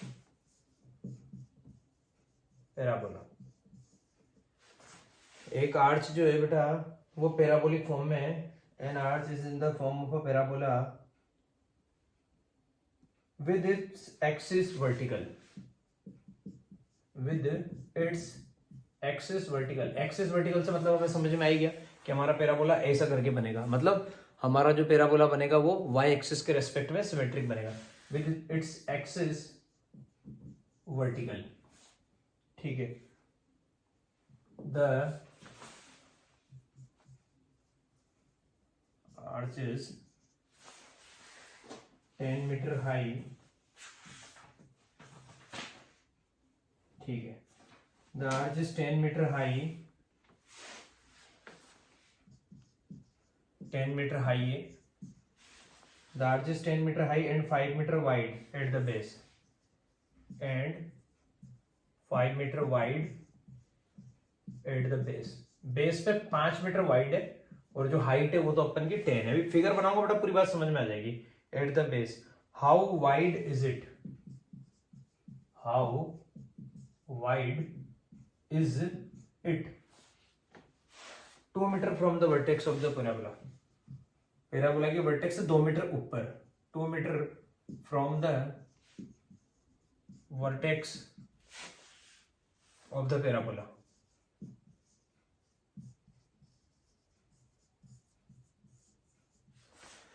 parabola की वर्टेक्स से 2 मीटर ऊपर ये कितना वाइड होगा? तो बेटा देखिए ना किस तरीके से है। सबसे पहले तो मैं ये आपके सामने ये कार्टेशियन प्लेन बना के दिखा दूं कि भैया हमारा पैराबोला जो है वो बोला गया है आर्च जो वो पैराबोलिक फॉर्म में with its axis vertical. Axis vertical का मतलब कहानी कैसे चल रही है? एक्सिस वर्टिकल का मतलब कहानी ऐसे चल रही है। ये तो हो गई भैया कहानी क्लियर। 1 नंबर कहानी ये हो गई कि अगर एक्सिस वर्टिकल है तो पैराबोला बेटा 100% ऐसा ही बनेगा। मतलब पैराबोला कौन सी इक्वेशन लेके आएगा? इक्वेशन ऑफ पैराबोला आप समझ गए होंगे, इस कंडीशन में होती है x square equal to 4ay। तो ये तो मुझे अभी से पता लग गया कि अगर पैराबोला मेरा इस तरीके की शेप का है, उसकी एक्सिस अगर वर्टिकल है तो पैराबोला बनेगा बेटा x square equal to 4ay वाला। अब कहा जा रहा है आर्च इज 10 मीटर हाई, तो इसका मतलब क्या है कि ये जो पॉइंट है इस पॉइंट का मैंने यहाँ पे नाम दे दिया, बुक में नाम दे रखा है ए, और इस पॉइंट का मैंने नाम दे दिया बच्चों बी। ये जो पॉइंट है ए, इसकी यहां से जो डिस्टेंस है, this one is perpendicular distance, that is 10 metre. क्योंकि कहा जा रहा है कि जो आर्च है ना वो 10 मीटर हाई है। इसका मतलब ये क्लियर हो गया, ये जो पॉइंट है ना इस पॉइंट का वाई कोऑर्डिनेट कितना हो चुका है 10। ठीक है, और कहा जा रहा है and 5 metre wide at the base. ये रहा भैया बेस पे कितना वाइड है? बेस पे ये 5 मीटर वाइड है। ठीक है, इसका मतलब यहां से लेके यहां तक का जो प्रोग्राम दे रखा है, कहां से जिसकी विड्थ है वो दे रखी है अपने को 5 metre wide at the base. ठीक है भैया, इसका मतलब 5 मीटर वाइड है तो कहानी किस तरह से आ जाएगी? 5 मीटर वाइड का मतलब ये जो विड्थ है ये 5 मीटर है, this one is 5 metre wide at the base पे ये 5 मीटर वाइड है। इसका मतलब 2.5 इधर आएगा बेटा और 2.5 ही इधर आएगा, क्योंकि ये कितना है? ये 5 मीटर वाइड दे रखा है बेस पे। अगर बेस पे 5 मीटर वाइड है तो हाफ इधर आएगा और हाफ ही इधर आएगा। इसका मतलब इधर वाली ये जो डिस्टेंस हो गई ना मेरे भाई, ये यहां से इस पॉइंट का नाम ए दिया, इसका नाम बी दिया, एक काम कर देते हैं इसका नाम सी लिख देते हैं और इसका नाम डी लिख देते हैं, और ये हमारी वर्टेक्स है ओ। तो ये जो वर्टेक्स है ना, इस वर्टेक्स से ये कितना हमें दे रखा है टोटल, जो इसकी जो विड्थ दे रखी है डीसी, ये वाली जो विड्थ दे रखी है डीसी, ये जो वाइड दे रखा है ये 5 दे रखा है कि भैया ये बेस पे 5 मीटर वाइड है। इसका मतलब ये वाली डिस्टेंस भी 2.5 आएगी और इधर वाली डिस्टेंस भी बच्चों 2.5 मीटर आएगी। ठीक है साहब, ये वाइड का मतलब होता है बेस पे इतना वाइड है। इसका मतलब यहां से ये मैंने परपेंडिकुलर ड्रॉ किया, यहां से मैंने परपेंडिकुलर ड्रॉ किया, तो ये सीडी जो दे रखा है ना ये मुझे 5 मीटर दे रखा है, मतलब इतना वाइड है ये बेस पे। तो 2.5 इधर आएगा क्योंकि वर्टेक्स जो मिड पॉइंट होती है, और 2.5 ही इधर आएगा। तो इसका मतलब ये तो पता लग गया कि ये वाली डिस्टेंस 2.5 है और ये पता लगे कि ये वाली जो डिस्टेंस बच्चों ये कितनी है, ये 10 मीटर है। तो डेफिनेटली हम क्या कहेंगे कि भैया OC 2.5 है और AC 10 है। इसका मतलब इस पॉइंट A के कोऑर्डिनेट में निकाल सकता हूँ कैसे, ये तो x कोऑर्डिनेट को रिप्रेजेंट करेगा, ये y को 2.5, 10 ये हमारे A पॉइंट के कोऑर्डिनेट हो गए। हर बार मेरा हर क्वेश्चन में यही टारगेट होता है, मैं क्या करता हूँ कोई ना कोई पॉइंट पैराबोला पे लेने की कोशिश करता हूँ और उसके कोऑर्डिनेट फाइंड आउट करता हूँ और फिर कहूंगा कि ये पॉइंट पैराबोला पे, इसलिए पैराबोला को सेटिस्फाई करेगा। और यही काम करने वाला है आपका भाई। हमें इस पॉइंट A के कोऑर्डिनेट पता लगे 2.5, 10, x की जगह 2.5 लिखूंगा, y की जगह 10 लिखूंगा और मुझे A की वैल्यू मिल जाएगी। ठीक है, देखिएगा x की जगह 2.5 तो 2.5 का स्क्वायर इक्वल टू यहाँ पे लिखूंगा भाई 4a और मल्टीप्लाई में क्या लिखूंगा y की जगह क्या लिखूंगा 10। 2.5 का स्क्वायर आप सभी बच्चे जानते हैं आएगा 6.25 क्योंकि 25 का स्क्वायर 625 होता है, equal to 4a into 10। Decimal हटाएंगे, अपॉन में क्या आएगा भाई, अपॉन में मेरा 100 आ जाएगा। अब मुझे पता लग गया यहाँ पे कि ये 100 उधर जाएगा तो 10 से मल्टीप्लाई हो जाएगा, 1000 बन जाएगा। तो कहानी क्या आ गई, कहानी आ गई कि इधर तो आएगा 625 और इक्वल टू में आ जाएगा 4 इंटू 10 40 इंटू 100 4000 A। अब क्या निकालना है A, तो 625 के अपॉन में 4000 आ जाएगा, तो A इक्वल टू 625 अपॉन 4000। तो भैया एक काम करते हैं, इसको कट करना स्टार्ट करते हैं। तो मुझे अभी से पता है कि ये 25 से अगर मैं काटना स्टार्ट करता हूँ तो 25 का स्क्वायर था तो 25 बार तो ये कट गया, ठीक है। और ये कितनी बार कट जाएगा, 25 को ये होता है 25 बन जा 25, ठीक है। कितना बचा, 15 बचा और 150 हो गया, 150 हो गया तो ये 16 बार और पीछे एक जीरो। आंसर आएगा 25 अपॉन 160, 25 अपॉन 160। इसको वापस क्या करेंगे बेटा, इसको वापस 5 से कट कर लेंगे तो ये आ जाएगा न्यूमरेटर में तो 5 आ जाएगा और डिनोमिनेटर में 32 आ जाएगा, 5 अपॉन 32, 5 अपॉन 32। ये मेरी कहानी आई। मतलब मुझे ए पता लग गया, मेरा जो ए जो है ना, मतलब ए का मतलब वर्टेक्स से जो फोकस की जो डिस्टेंस है जिसको मैं ए बोलता हूँ, तो भैया फोकस यहाँ पे कहीं ना कहीं होती है। तो मुझे ये तो पता लगे कि जो मेरा ए है वो कितना आ गया 5 अपॉन 32, ठीक है। अब कहा जा रहा है मुझे बताना how wide is it 2 metre from the vertex of the parabola. Parabola की वर्टेक्स से कितना ऊपर, 2 मीटर ऊपर। सपोज यहाँ पे कहीं पे आ गए हम 2 मीटर ऊपर, तो कहा जा रहा है कि यहाँ पे 2 मीटर ऊपर ये कितना वाइड होगा, मतलब ये निकालना है, दिस वन, ये निकालना है। कहाँ पे, 2 मीटर ऊपर, मतलब ये वाली डिस्टेंस तो मुझे पता लग गई। इसका मतलब मैं यहाँ पे जो भी पॉइंट लूँ, जिस भी पॉइंट के बारे में अगर मैं बात करता हूँ, तो इस पॉइंट का बेटा क्या, मुझे y कोऑर्डिनेट तो पता लग चुका है कितना 2, बस मुझे क्या निकालना है, मुझे इस पॉइंट का x कोऑर्डिनेट निकालना है। तो यहां तक बेटा a की वैल्यू पे ध्यान दीजिएगा, 5 अपॉन 32 आया और अब मेरा काम खत्म होने वाला है। a आते ही मेरा काम खत्म होने वाला है। मुझे पता लग गया कि यहाँ पे 2 मीटर ऊपर, तो ये वाली डिस्टेंस जो होती है बच्चों, ये क्या होता है y कोऑर्डिनेट। तो कहा जा रहा है कि 2 मीटर ऊपर इसकी विड्थ कितनी होगी, ये मुझे निकालना है। तो कैसे निकालूंगा, देखना, ये y पता लग गया बेटा कितना 2, तो y की जगह मैं एक काम कर देता हूँ 2 पुट कर देता हूँ, ठीक है। तो ये y की जगह मैंने 2 पुट किया तो आंसर आ जाएगा x square equal to 4a। a कितना आया था, a आया था अभी हमारे पास 5/32, 5/32 इंटू y कितना आया था बच्चों 2, y2 है। आप कहेंगे सर 2 से 32 कट जाएगा 16 बार और सर 4 से 16 कट जाएगा 4 बार, तो x स्क्वायर कितना आ गया बच्चों 5/4। तो x की वैल्यू आ जाएगी √5/2, x की वैल्यू आ गई √5/2। तो बेटा मुझे पता लग गया कि जो x है ना वो √5/2 आया।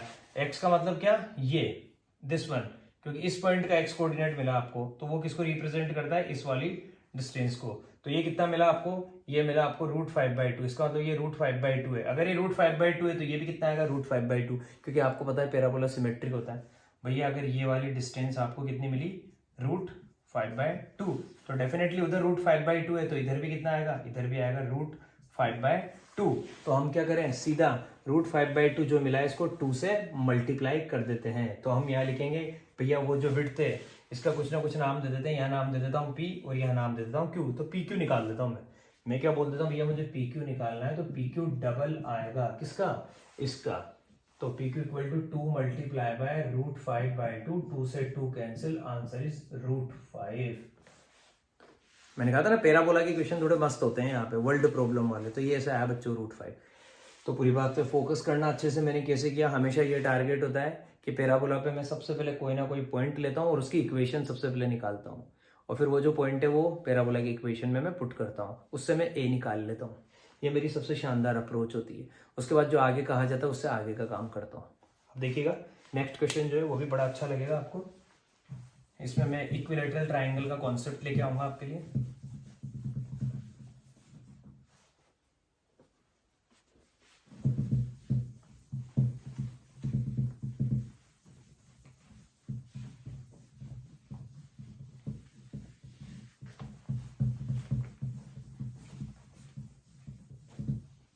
देखिए कॉन्सेप्ट बड़ा अच्छा लेके आऊंगा आपके लिए, इक्विलैटरल ट्राइंगल वाला बहुत पसंद आएगा। एन इक्विलैटरल ट्राइंगल, अब ये मैं बता देता हूँ आपके एक्सरसाइज का कौन सा क्वेश्चन है मिसलेनियस का। ये क्वेश्चन नंबर 8 है। एन इक्विलैटरल ट्राइंगल, कॉन्सेप्ट बहुत अच्छा काम आएगा इसमें। Is inscribed, an equilateral triangle is inscribed in the parabola, in the parabola y square equal to 4x, whose one vertex is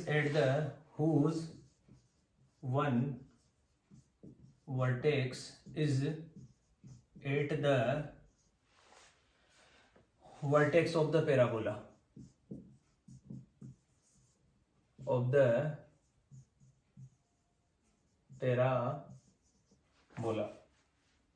find the length of its side। Equilateral triangle की side निकालनी है, find the length of its side.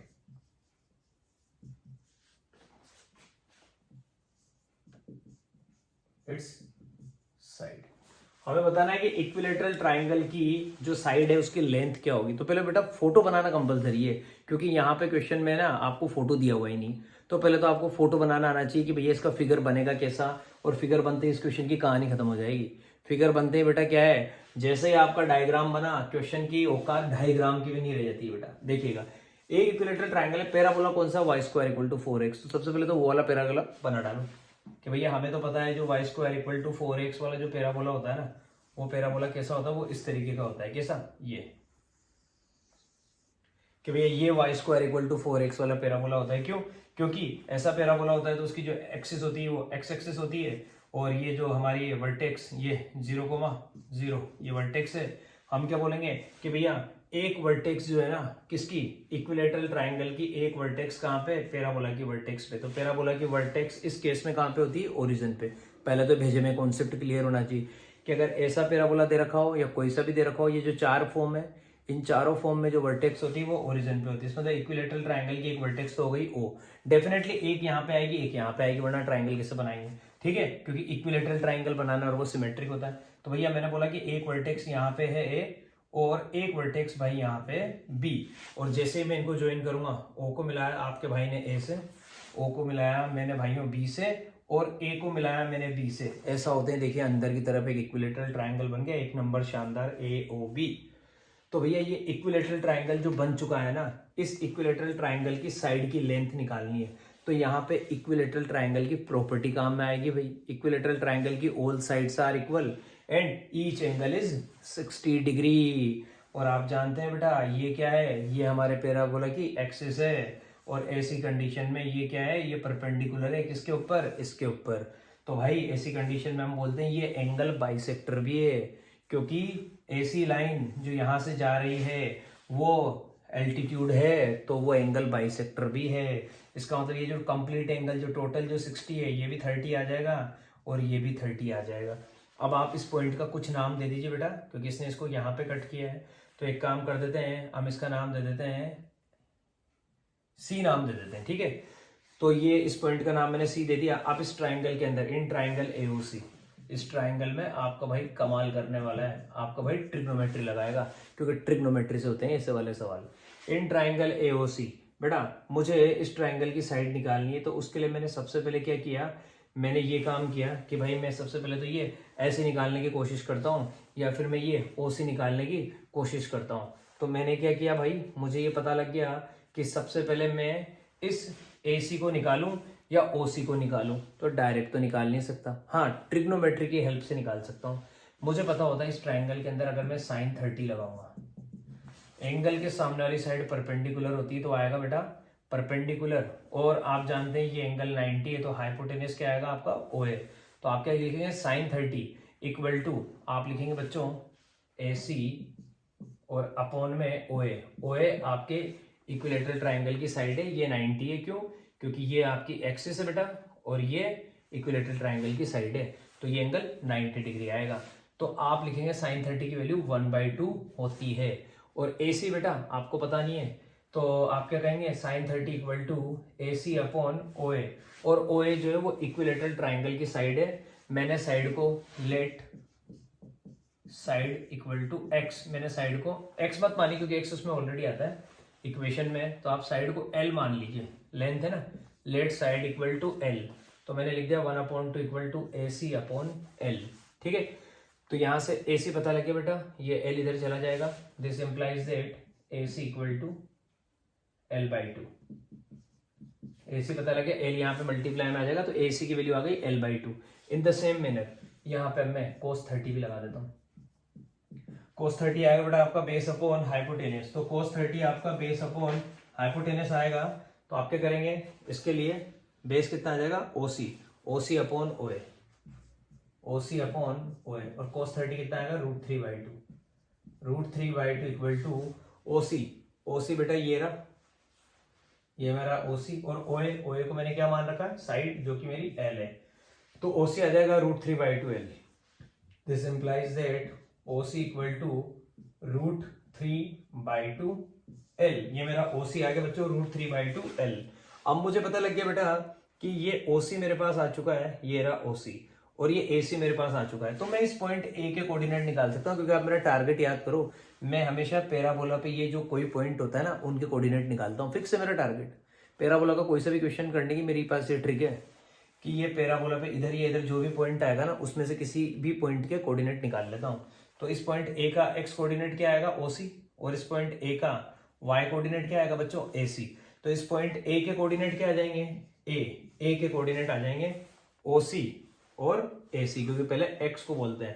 तो ये तो आ गया √3L/2 ये रहा, और AC कितना बच्चों L/2। ये पॉइंट A के कोऑर्डिनेट आ गए। अब हम कहेंगे कि ये जो पॉइंट A है ना ये पैराबोला पे लाई कर रहा है, इसलिए इसको सेटिस्फाई करेगा, since A lies on parabola. भैया अगर ये इस पैराबोला पे लाई कर रहा है तो x की जगह ये रख दो और y की जगह ये रख दो और आपका काम खत्म होने वाला है। तो ये देखिएगा आप, मैं ये काम करता हूँ। तो बेटा एक काम करते हैं, अब ये मिल ही गया तो उसकी तो जरूरत है नहीं, तो सीधा यहीं पे कैलकुलेशन करके दिखा देता हूँ आपको। तो देखना मेरे दोस्तों, ये रहा y² equal to 4x, y ये रहा, तो y की जगह क्या लिखूंगा L/2 का whole square equal to 4a, और इंटू x की जगह क्या लिखूंगा √3L/2 √3/2 L। ठीक है, L²/4 स्क्वायर किया तो बेटा, और 2 से हमारा 4 कट गया 2 बार। ठीक है, तो इधर तो आ गया मेरे पास 2√3 ठीक है, ये आ गया 2√3AL ये आ गया बच्चों मेरे पास। ठीक है, और फिर इसके बाद क्या करना है बेटा, ये देखिए इसको इधर मल्टीप्लाई में भेज देते हैं। एक यहाँ इधर L है, यहाँ L² है, तो पहले तो ये लिख देते हैं L/4 इक्वल टू 2√3a, और ये जो 4 जो है अब डिनोमिनेटर में उधर जाके मल्टीप्लाई हो जाएगा। L equal to 4 to 8 √3a, कहानी खत्म। 8√3a, इसको ऐसे लिख देते हैं L इक्वल टू 8a √3, क्योंकि हमें फोकस के बारे में नहीं पता ना। अगर हमें फोकस के बारे में पता होता ना तो शायद हम इस A के बारे में बात कुछ कर पाते। अब इस A के बारे में हम पता नहीं लगा पाए, क्यों? क्योंकि हमें ये नहीं पता कि फोकस कहाँ पे है, कितने डिस्टेंस पे है, क्या नहीं है, तो इसलिए आंसर A की फॉर्म में आएगा। तो आपका आंसर आएगा 8a √3। बेटा हमारा आंसर भी यही आ रहा है 8a √3। तो ये हुई हमारे इस क्वेश्चन की कहानी। पर क्वेश्चन बहुत बेहतरीन है, 1 नंबर क्वेश्चन है। इसमें बस अपने को ये ध्यान रखना है कि यार अगर इसमें जो कहानी चल रही है ना, इसको कैसे करेंगे, इसको ऐसे करना है कि भैया सबसे पहले इक्विलेटरल ट्राइंगल बनाना है। एक वर्टेक्स कहाँ पे बनानी है, पैराबोला की वर्टेक्स पे बनानी है, तो फोटो पहले ऐसा बनेगा। और हमेशा इस पॉइंट के कोऑर्डिनेट लाने की कोशिश करो हर क्वेश्चन में, मजा आ जाएगा आपको। तो ये तो हो गया बेटा हमारा क्वेश्चन। अब एक क्वेश्चन इसी से सिमिलर है, बाकी बड़ा सीधा है, वो इससे भी सीधा है लेकिन इसी से सिमिलर है। तो देखिएगा,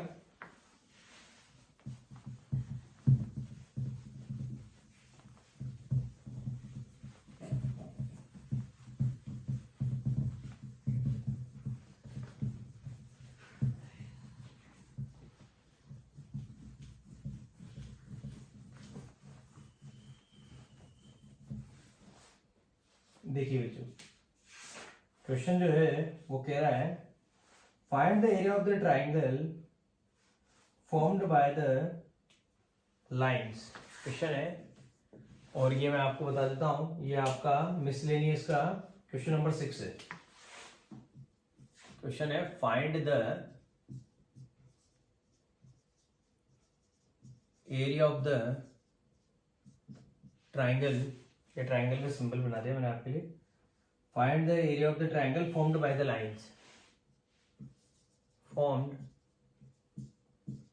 bye the lines joining the vertex of the parabola, joining the vertex of the parabola, x square equal to 12y। Find the area of the triangle, अब की बार ट्राइंगल का एरिया निकालना है। Formed by the lines joining the vertex of the parabola x square equal to 12y to the ends of its latus rectum, to the ends of its latus rectum।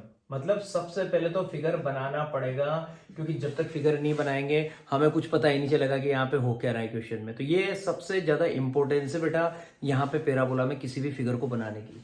हमसे कहा जा रहा है triangle का area निकालो। भैया पहले triangle बना तो लो कि कहाँ पे कैसे क्या हो रहा है। तो parabola x square equal to 12y, तो अभी से पता लगेगा कि अगर ये वाला पैराबोला है तो इस तरीके का अगर पैराबोला होता है तो हमारा पैराबोला y एक्सिस के रेस्पेक्ट में सिमेट्रिक होता है और ऊपर की तरफ बनेगा। तो पहले तो ये चीज पहले से बेटा क्लियर करके चलो कि हमारा पैराबोला बनना कैसा है, कैसा क्या होगा। भैया तो ठीक है, हमारा पैराबोला कुछ इस तरह से बनता हुआ आएगा।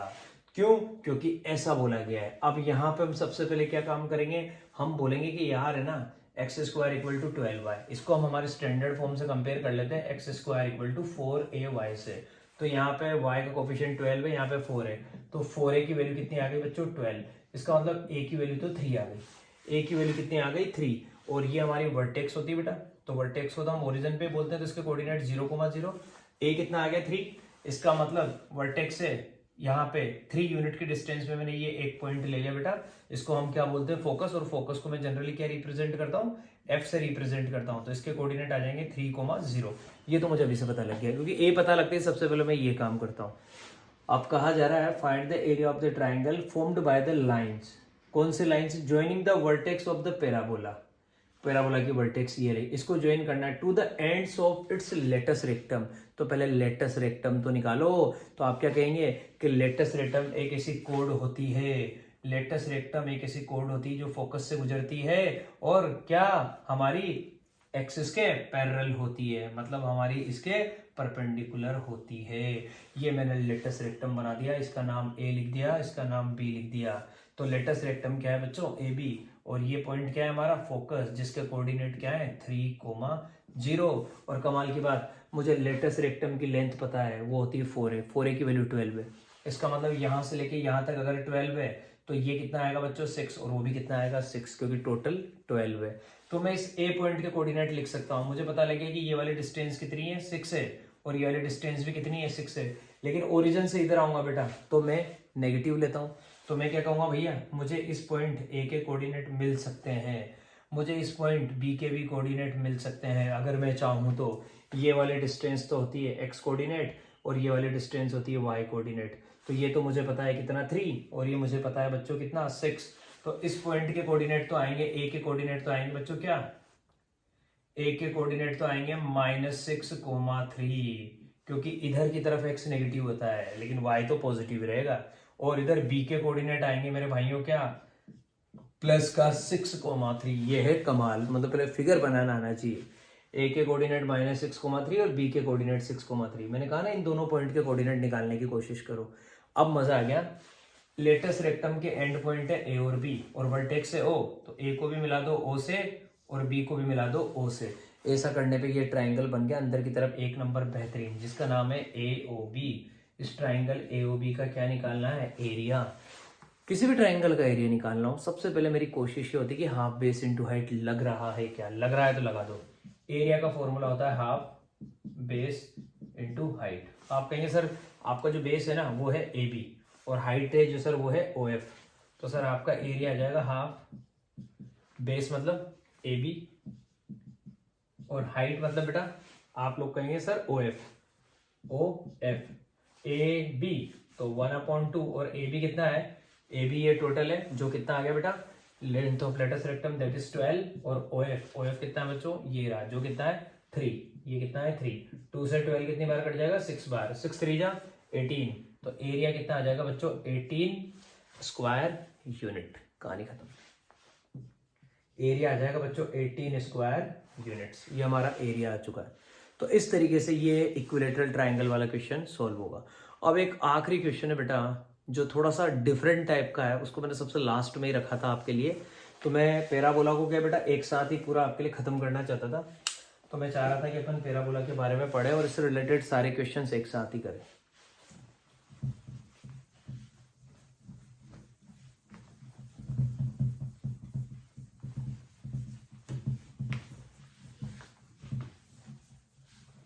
देखिए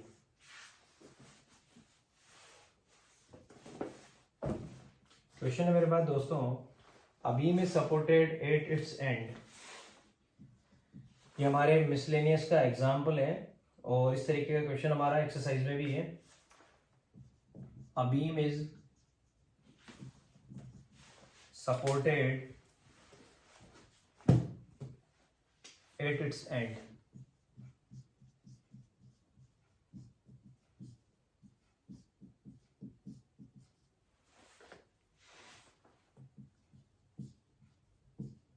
by supports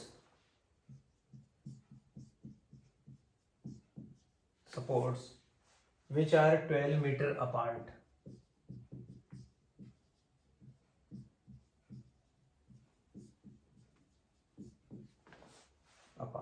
Since the load is concentrated,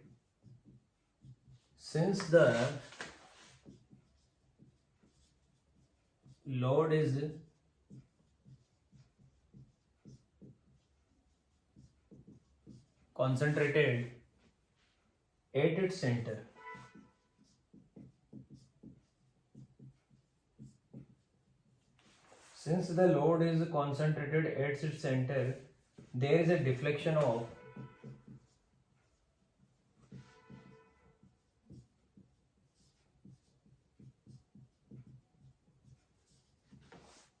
3 centimeter. There is a deflection of 3 centimeter at the center. Centre पे 3 सेंटीमीटर का डिफ्लेक्शन है एट द सेंटर। अभी आप लोगों को लैंग्वेज पढ़ के कई सारे बच्चों को लग रहा हो पता नहीं जाने क्या हो रहा है, लेकिन जैसे मैं फिगर बनाऊंगा ना आपको मेरी पूरी बात समझ में आएगी। तो कहा जा रहा है a beam is supported at its ends by supports which are 12 metre apart. Since the load is concentrated at its centre there is a deflection of 3 centimetre at the centre, ठीक है। And the deflected beam is in the shape of, अभी तक तो parabola की बात ही नहीं आई थी, and the अब आएगी बात, deflected beam is in the shape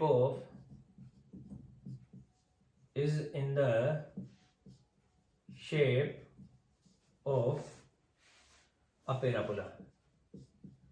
जो डिफ्लेक्टेड बीम जो है वो पैराबोला की शेप में है, and the deflected beam is in the shape of a parabola. How far from the centre how far from the centre, how far from the centre is the deflection, is the deflection 1 centimetre. कहा जा रहा है कि भैया कितनी distance पे centre से deflection 1 centimetre है। अभी भी कई सारे बच्चों को लैंग्वेज पढ़ के क्वेश्चन समझ में नहीं आया होगा, लेकिन अब मैं आपके सामने बेटा फिगर बनाने वाला हूं, क्योंकि इसका फिगर बड़ा इंपॉर्टेंट है। अगर फिगर नहीं है तो हमारा काम नहीं बनेगा। कहा जा रहा है, a beam is supported at its end by supports which are 12 metre apart since the load is concentrated at its centre. जो कुछ भी दे रखा है बेटा, सबसे पहले इसका फिगर बना रहा हूं। तो पहले तो दे रखा है कि ये इस तरीके से फॉर्म में है बेटा, इस तरीके से आपको बोला जा रहा है जो डिफ्लेक्टेड बीम है वो इस तरीके का बना हुआ है, कुछ इस तरीके की कहानी है। और यहाँ पे भी ये लोड मैंने कॉन्सेंट्रेट कर रखा है, इस तरीके से फिगर बना हुआ है हमारा। हम बोल रहे हैं कि भैया यहाँ पे इस तरीके से हमने लोड को डिस्ट्रीब्यूट किया हुआ है ये, और ये है हमारी कहानी। यहाँ से इस तरह से ये बीच में से जाता हुआ हमारा प्रोग्राम, और ये है बच्चों सीधी सीधी सी कहानी। ये बीम है हमारा, ये बीम है,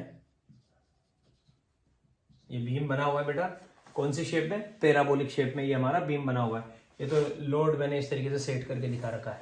अब beam is supported at its end by supports, ये भी सपोर्ट है बेटा, ये भी सपोर्ट है, ठीक है। तो ये सपोर्ट दिखा रखे हैं आपको कि भैया जो हमारा बीम है उसके एंड पे सपोर्ट लगे हुए हैं विच आर 12 मीटर अपार्ट। तो इनके बीच का जो गैप है भाई वो कितना है 12 मीटर, मतलब यहां से लेके ये वाली जो डिस्टेंस है दैट इज दिस वन, कहां तक, यहां तक। इन दोनों लोड के बीच में जो डिस्टेंस है वो कितनी बच्चों 12 मीटर, ये हमने 12 मीटर दिया हुआ है। ये दोनों जो यहाँ पे बेटा एंड है, अभी में supported at its end by supports, ये वाला जो सपोर्ट है और ये वाला जो सपोर्ट है, इनके बीच का ये जो गैप है बच्चों ये कितना है 12 मीटर है। Since the load is concentrated at its centre, जो इसका जो लोड है वो कहाँ पे बच्चों, यहाँ पे सेंटर पे, ये हमने सेंटर बोला। जो टोटल जो लोड है वो कहाँ पे लग रहा है, सेंटर पे। इसका नाम दे दिया हमने बच्चों O, at its centre. There is a deflection of 3 centimetre at the centre, मतलब ये जब झुका ना यहाँ से, भाई देखिए ये चाहता तो इतना भी बन सकता था, ये चाहता तो इतना भी बन सकता था, लेकिन ये इस तरह से झुका हुआ है मेरे भाइयों कि जब मैं बात करूंगा कहां से, यहां से, इस जगह से, इस जगह से मैं बात करूंगा कहां की, यहां की। तो इस जगह से मैं जब यहाँ की बात करूंगा तो ये जो डिफ्लेक्शन आया ना सेंटर में, ये कितना है 3 सेंटीमीटर है, इसलिए ऐसा फिगर बना। कोई कितना ना सर यहाँ से छोटा भी बना सकते थे, कितना भी बनाओ, लेकिन उसको दिखाना कितना है अपने को, हमको दिखाना है बेटा 3 सेंटीमीटर, ठीक है। तो ये डिफ्लेक्शन में ऐसे करके दिखा देता हूँ, एक एरो यहाँ बनाया, एक एरो मैंने यहाँ बनाया। तो ये जो डिफ्लेक्शन आ रहा है दोस्तों, ये कितना आ रहा है, ये 3 सेंटीमीटर का डिफ्लेक्शन आ रहा है, ठीक है भाई। अब कहा जा रहा है, हमें बताना है deflected beam is in the shape of, how far from the centre is the deflection 1 centimetre. Centre से कितने डिस्टेंस पे डिफ्लेक्शन 1 सेंटीमीटर होना चाहिए, how far from the centre, ये रहा सेंटर। अब सेंटर से कितने डिस्टेंस पे डिफ्लेक्शन 1 सेंटीमीटर होना चाहिए, हमें पता डिफ्लेक्शन तो ऊपर से आ रहा है, तो भैया ये कहीं पे यहाँ पे जाके सपोज ये हम बोल रहे हैं कि डिफ्लेक्शन इतनी जगह में अगर 1 सेंटीमीटर है, भाई जैसे यहाँ से लेके यहाँ तक 3 सेंटीमीटर, सपोज इतना यहाँ पे जाके कहीं पे अगर डिफ्लेक्शन 1 सेंटीमीटर है, तो नीचे जब अपन बात करेंगे तो बचेगा कितना, ये 2 सेंटीमीटर बचेगा। पहले तो ये तो क्लियर है, बट टोटल कितना है 3 सेंटीमीटर। अब बोला जा रहा है कि यहाँ से मतलब इस डिस्टेंस पे डिफ्लेक्शन 1 सेंटीमीटर आएगा, या थोड़ा आगे जाके आएगा, या थोड़ा आगे जाके आएगा। मैंने बोला भैया कि ये जो डिस्टेंस है ना, सपोज यहाँ पे डिफ्लेक्शन ये इतना, ये 1 सेंटीमीटर है, तो बचा हुआ कितना है, बचा हुआ 2 सेंटीमीटर। तो मुझे ये चीज फाइंड आउट करनी है, ये how far from the centre, centre से कितने डिस्टेंस पे ये जो डिफ्लेक्शन आ रहा है ये 1 सेंटीमीटर है, ये है हमारा क्वेश्चन। तो बेटा पहले फिगर को ढंग से समझना पड़ेगा। पहले ये पूरा फिगर बना लिया, ये सेंटर पे डिफ्लेक्शन आ रहा है 3 सेंटीमीटर का, लेकिन पूछा जा रहा है इस सेंटर से इधर कितनी डिस्टेंस पे मैं चलूं कि ऊपर से डिफ्लेक्शन 1 सेंटीमीटर आए। तो ये जो डिस्टेंस मैं ट्रेवल कर रहा हूँ ये मुझे बताना है। इस पॉइंट का मेरे पास कोई नाम नहीं है। सबसे पहले मैंने बोला कि ये ऊपर एक पॉइंट है यहाँ पे ए, और इस पॉइंट का नाम दे दिया मैंने बी। तो मैं बोल रहा हूँ कि सेंटर से मैं कितना चलूँ, सपोज मैं इतना चलूँ, मतलब यहाँ पे इस पॉइंट के बारे में बात हो रही है। तो मुझसे कहा जा रहा है कि ये इधर कितना चले कि यहाँ से ऊपर से नीचे की तरफ जब आए तो डिफ्लेक्शन 1 सेंटीमीटर आ जाए। तो अगर ये 1 सेंटीमीटर है तो डेफिनेटली यहाँ पे अपन कुछ नाम दे देते हैं, जैसे मैंने एक पॉइंट का नाम दे दिया सी, तो ये बी सी कितना आएगा 2 सेंटीमीटर आएगा। तो अब देखिएगा क्वेश्चन किस तरह से तैयार होने वाला है। क्वेश्चन तो फटाफट हो जाएगा, क्वेश्चन की आप चिंता मत करिए, बस फिगर को समझना होता है और बात समझनी होती है। हमेशा मुझे पता है कि अगर इस तरीके का मेरा पैराबोला बनता है तो उस पैराबोला की इक्वेशन क्या होती है, x square equal to 4ay। सबसे पहले तो मुझे ये काम करना है कि भैया इक्वेशन ऑफ पैराबोला क्या बनेगी, हम कहेंगे इक्वेशन ऑफ पैराबोला बनेगी x square equal to 4ay। पहले तो ये कहानी खत्म हो गई, ठीक है। फिर उसके बाद हम क्या कहेंगे कि भाई यहाँ पे जो कहानी चल रही है ना, ये देखिए ये सारी बातें तो चल रही है, ये वाली बात तो चल रही है मीटर में और ये डिफ्लेक्शन चल रहा है सेंटीमीटर में, तो ऐसे जमेगी नहीं बात, या तो पूरा सेंटीमीटर में हो या फिर पूरा मीटर में हो। तो हम एक काम करते हैं, पूरा का पूरा किस में बना लेते हैं बच्चों, मीटर में कन्वर्ट कर लेते हैं। अब यहाँ से लेके यहाँ तक बेटा टोटल डिस्टेंस कितनी थी 12, तो ये भी 6 आएगा और ये भी 6 आएगा। मैंने आपको हमेशा क्या टारगेट सिखाया, आप हमेशा ये काम करिए कि आपको इस पॉइंट के, ये जो पॉइंट है इस पॉइंट के कोऑर्डिनेट फाइंड आउट करने होते हैं। तो मुझे पहले तो ये पूरी पिक्चर क्लियर हो गई कि ये जो पॉइंट है ना बच्चों, ये वाला जो पॉइंट है, इस पॉइंट के मैं कोऑर्डिनेट निकाल सकता हूँ, ठीक है। कैसे, यहाँ तक की जो डिस्टेंस है ये तो कितनी आएगी बच्चों 6 आएगी, और उसके बाद मुझे पता है कि ये कितना दे रखा है 3, तो मुझे पता लग गया पैराबोला किस पॉइंट से पास हो रहा है, पैराबोला पासेस थ्रू, समझने की कोशिश करना। मेरा पैराबोला जो है ना ये इस पॉइंट से पास हो रहा है, इस पॉइंट के कोऑर्डिनेट में निकाल सकता हूँ कैसे, यहाँ से यहाँ तक की डिस्टेंस, ये तो क्या आ गई बेटा 6 आ गई क्योंकि टोटल 12 है, और ये वाली डिस्टेंस क्या होती है एक्स कोऑर्डिनेट। तो मेरा पैराबोला 6 कोमा किससे, ये वाली जो डिस्टेंस है ये टोटल, ये क्या होती है बेटा, ये यहाँ से लेके यहाँ तक इस पॉइंट की क्या है वाई कोऑर्डिनेट, ये कितना दे रखा है 3 सेंटीमीटर, मीटर में कन्वर्ट करेंगे 3/100। हमारा पैराबोला 6,3/100 इस पॉइंट से पास हो रहा है। अगर मेरा पैराबोला इस पॉइंट से पास होगा तो ये इसको सेटिस्फाई करेगा, तो मैं x की जगह तो 6 पुट कर दूंगा, कर दिया, और उसका स्क्वायर आ जाएगा 36 equal to 4a into Y की जगह क्या रखूंगा 3/100, ये रखा मैंने 3/100। अब उसके बाद मुझे पता है बेटा यहाँ से कहानी मेरी क्लियर है। अगर मैं ये काम करता हूँ तो मैं a की वैल्यू अगर निकालता हूँ तो पहले एक काम करते हैं, 4 से 100 कट जाएगा 25 बार, ठीक है, और ये 3 है, 3 से हमारा 36 कट जाएगा बच्चों 12 बार, तो इधर आ गया 12 और यहाँ आ गया बेटा 25 और 12 मल्टीप्लाई हो जाएंगे और a की वैल्यू मिल जाएगी। तो a equal to 25 multiply by 12, 5 से 60, 60 का 0, 6 कैरी, 12 टू जा 24 और 6 30, a की वैल्यू आ गई बच्चों 300, a की वैल्यू आ गई मेरे पास यहाँ पे 300 मीटर। ये मुझे पता लग गया कि मेरी जो फोकस जो है ना जहाँ पे भी आएगी वो 300 मीटर पे, तो a की वैल्यू मुझे पता लग गई बच्चों कितनी 300 मीटर। अगर a की वैल्यू पता लग गई तो अब बेटा मेरा काम ही खत्म होने वाला है। अब मैं क्या कहूँगा, देखिएगा कि अगेन ये जो डिफ्लेक्शन आ रहा है, जहाँ से बात पूछी जा रही है, डिफ्लेक्शन क्या आ रहा है 1 सेंटीमीटर की डिस्टेंस पे डिफ्लेक्शन आ रहा है, तो मुझे पता लग गया कि अगर ये 1 सेंटीमीटर है तो ये नीचे वाली डिस्टेंस कितनी आएगी बेटा 2 सेंटीमीटर, मैंने पहले इंडिकेट कर रखा है। तो मैं इस पॉइंट बी के भी कोऑर्डिनेट निकाल सकता हूँ। पॉइंट बी के कोऑर्डिनेट क्या आएंगे बेटा, मुझे पता है ये वाली डिस्टेंस जो है ये तो मुझे फाइंड आउट करनी, यही तो चल रहा है क्वेश्चन में, कहा जा रहा है how far from the centre is the deflection 1 centimetre. तो भैया पता नहीं है कितनी डिस्टेंस पे, सपोज उस वाले डिस्टेंस को नहीं जानते, वो ओसी है, तो ओसी को हमने क्या बोल दिया एक्स, तो बी पॉइंट के कोऑर्डिनेट आएंगे एक्स कोमा, और ये 2 सेंटीमीटर है तो 2/100। ये इस पॉइंट बी के कोऑर्डिनेट निकाल दिए मैंने, क्या ये मुझे सेंटर से कितने डिस्टेंस पे डिफ्लेक्शन निकालना है, तो मुझे नहीं पता है कि डिस्टेंस कितनी है, इसको मैं एक्स ही बोलता हूँ। तो ओसी अगर एक्स है तो मुझे ये तो पता है कि बीसी कितना है 2, तो इसका मतलब इस पॉइंट बी का वाई कोऑर्डिनेट कितना है 2, सेंटीमीटर में मीटर में कन्वर्ट कर दिया, तो बी के कोऑर्डिनेट आ जाएंगे एक्स कोमा 2/100। अगर ये बी के कोऑर्डिनेट है तो अब की बार बी भी किस पे लाई कर रहा है, पैराबोला पे लाई कर रहा है, तो अब की बार ये इसको सेटिस्फाई करेगा। तो देखिएगा मैं कैसे करूंगा, ए की वैल्यू लिख लेता हूँ, मतलब तो बस ए की वैल्यू से अब ये देखिए अब बी भी इस पे लाई कर रहा है तो बी भी इसको सेटिस्फाई करेगा।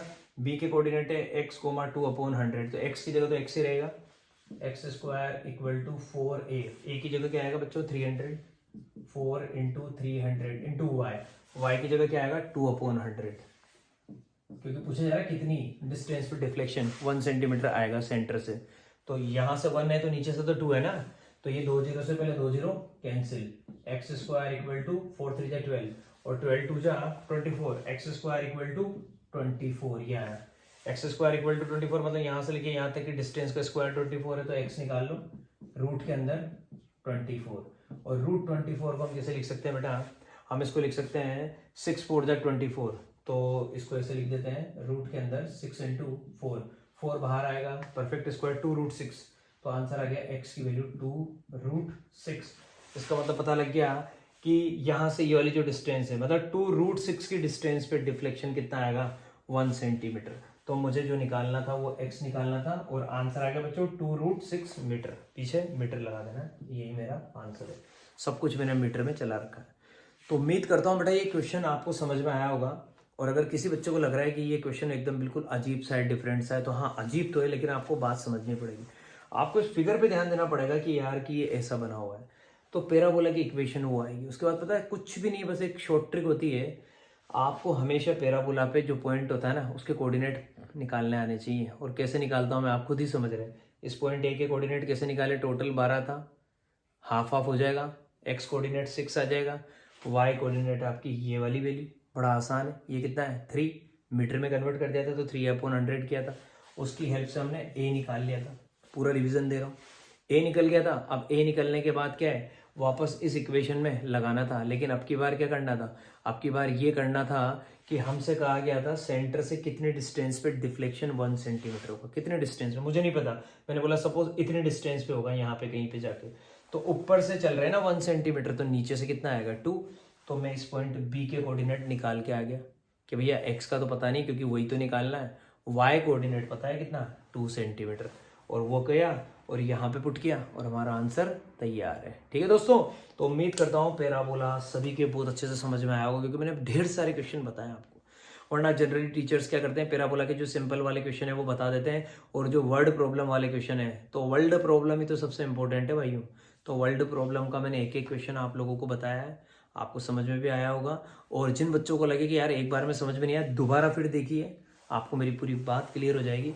तो बेटा अब मिलते हैं अपनी नेक्स्ट वीडियो में, एलिप्स के साथ मिलेंगे अब की बार। हमारा जो सर्कल है वो ओवर हो चुका है, पैराबोला ओवर हो चुका है, एलिप्स और हाइपरबोला। तो नेक्स्ट वीडियो जो है वो आपके लिए एलिप्स पे आएगी। और तब तक के लिए आप बेटा दोनों कॉन्सेप्ट अच्छे से क्लियर करिए। और जो भी बच्चे चैनल पे नए हैं मेरे भाई लोग, और जो भी मेरी बहन है, वो चैनल को लाइक करें बेटा, वीडियो को लाइक करें, चैनल को सब्सक्राइब करें और अपने दोस्तों के साथ शेयर करें। बाकी फिर हम मिलते हैं हमारी नेक्स्ट वीडियो में, तब तक के लिए bye bye, have a nice day.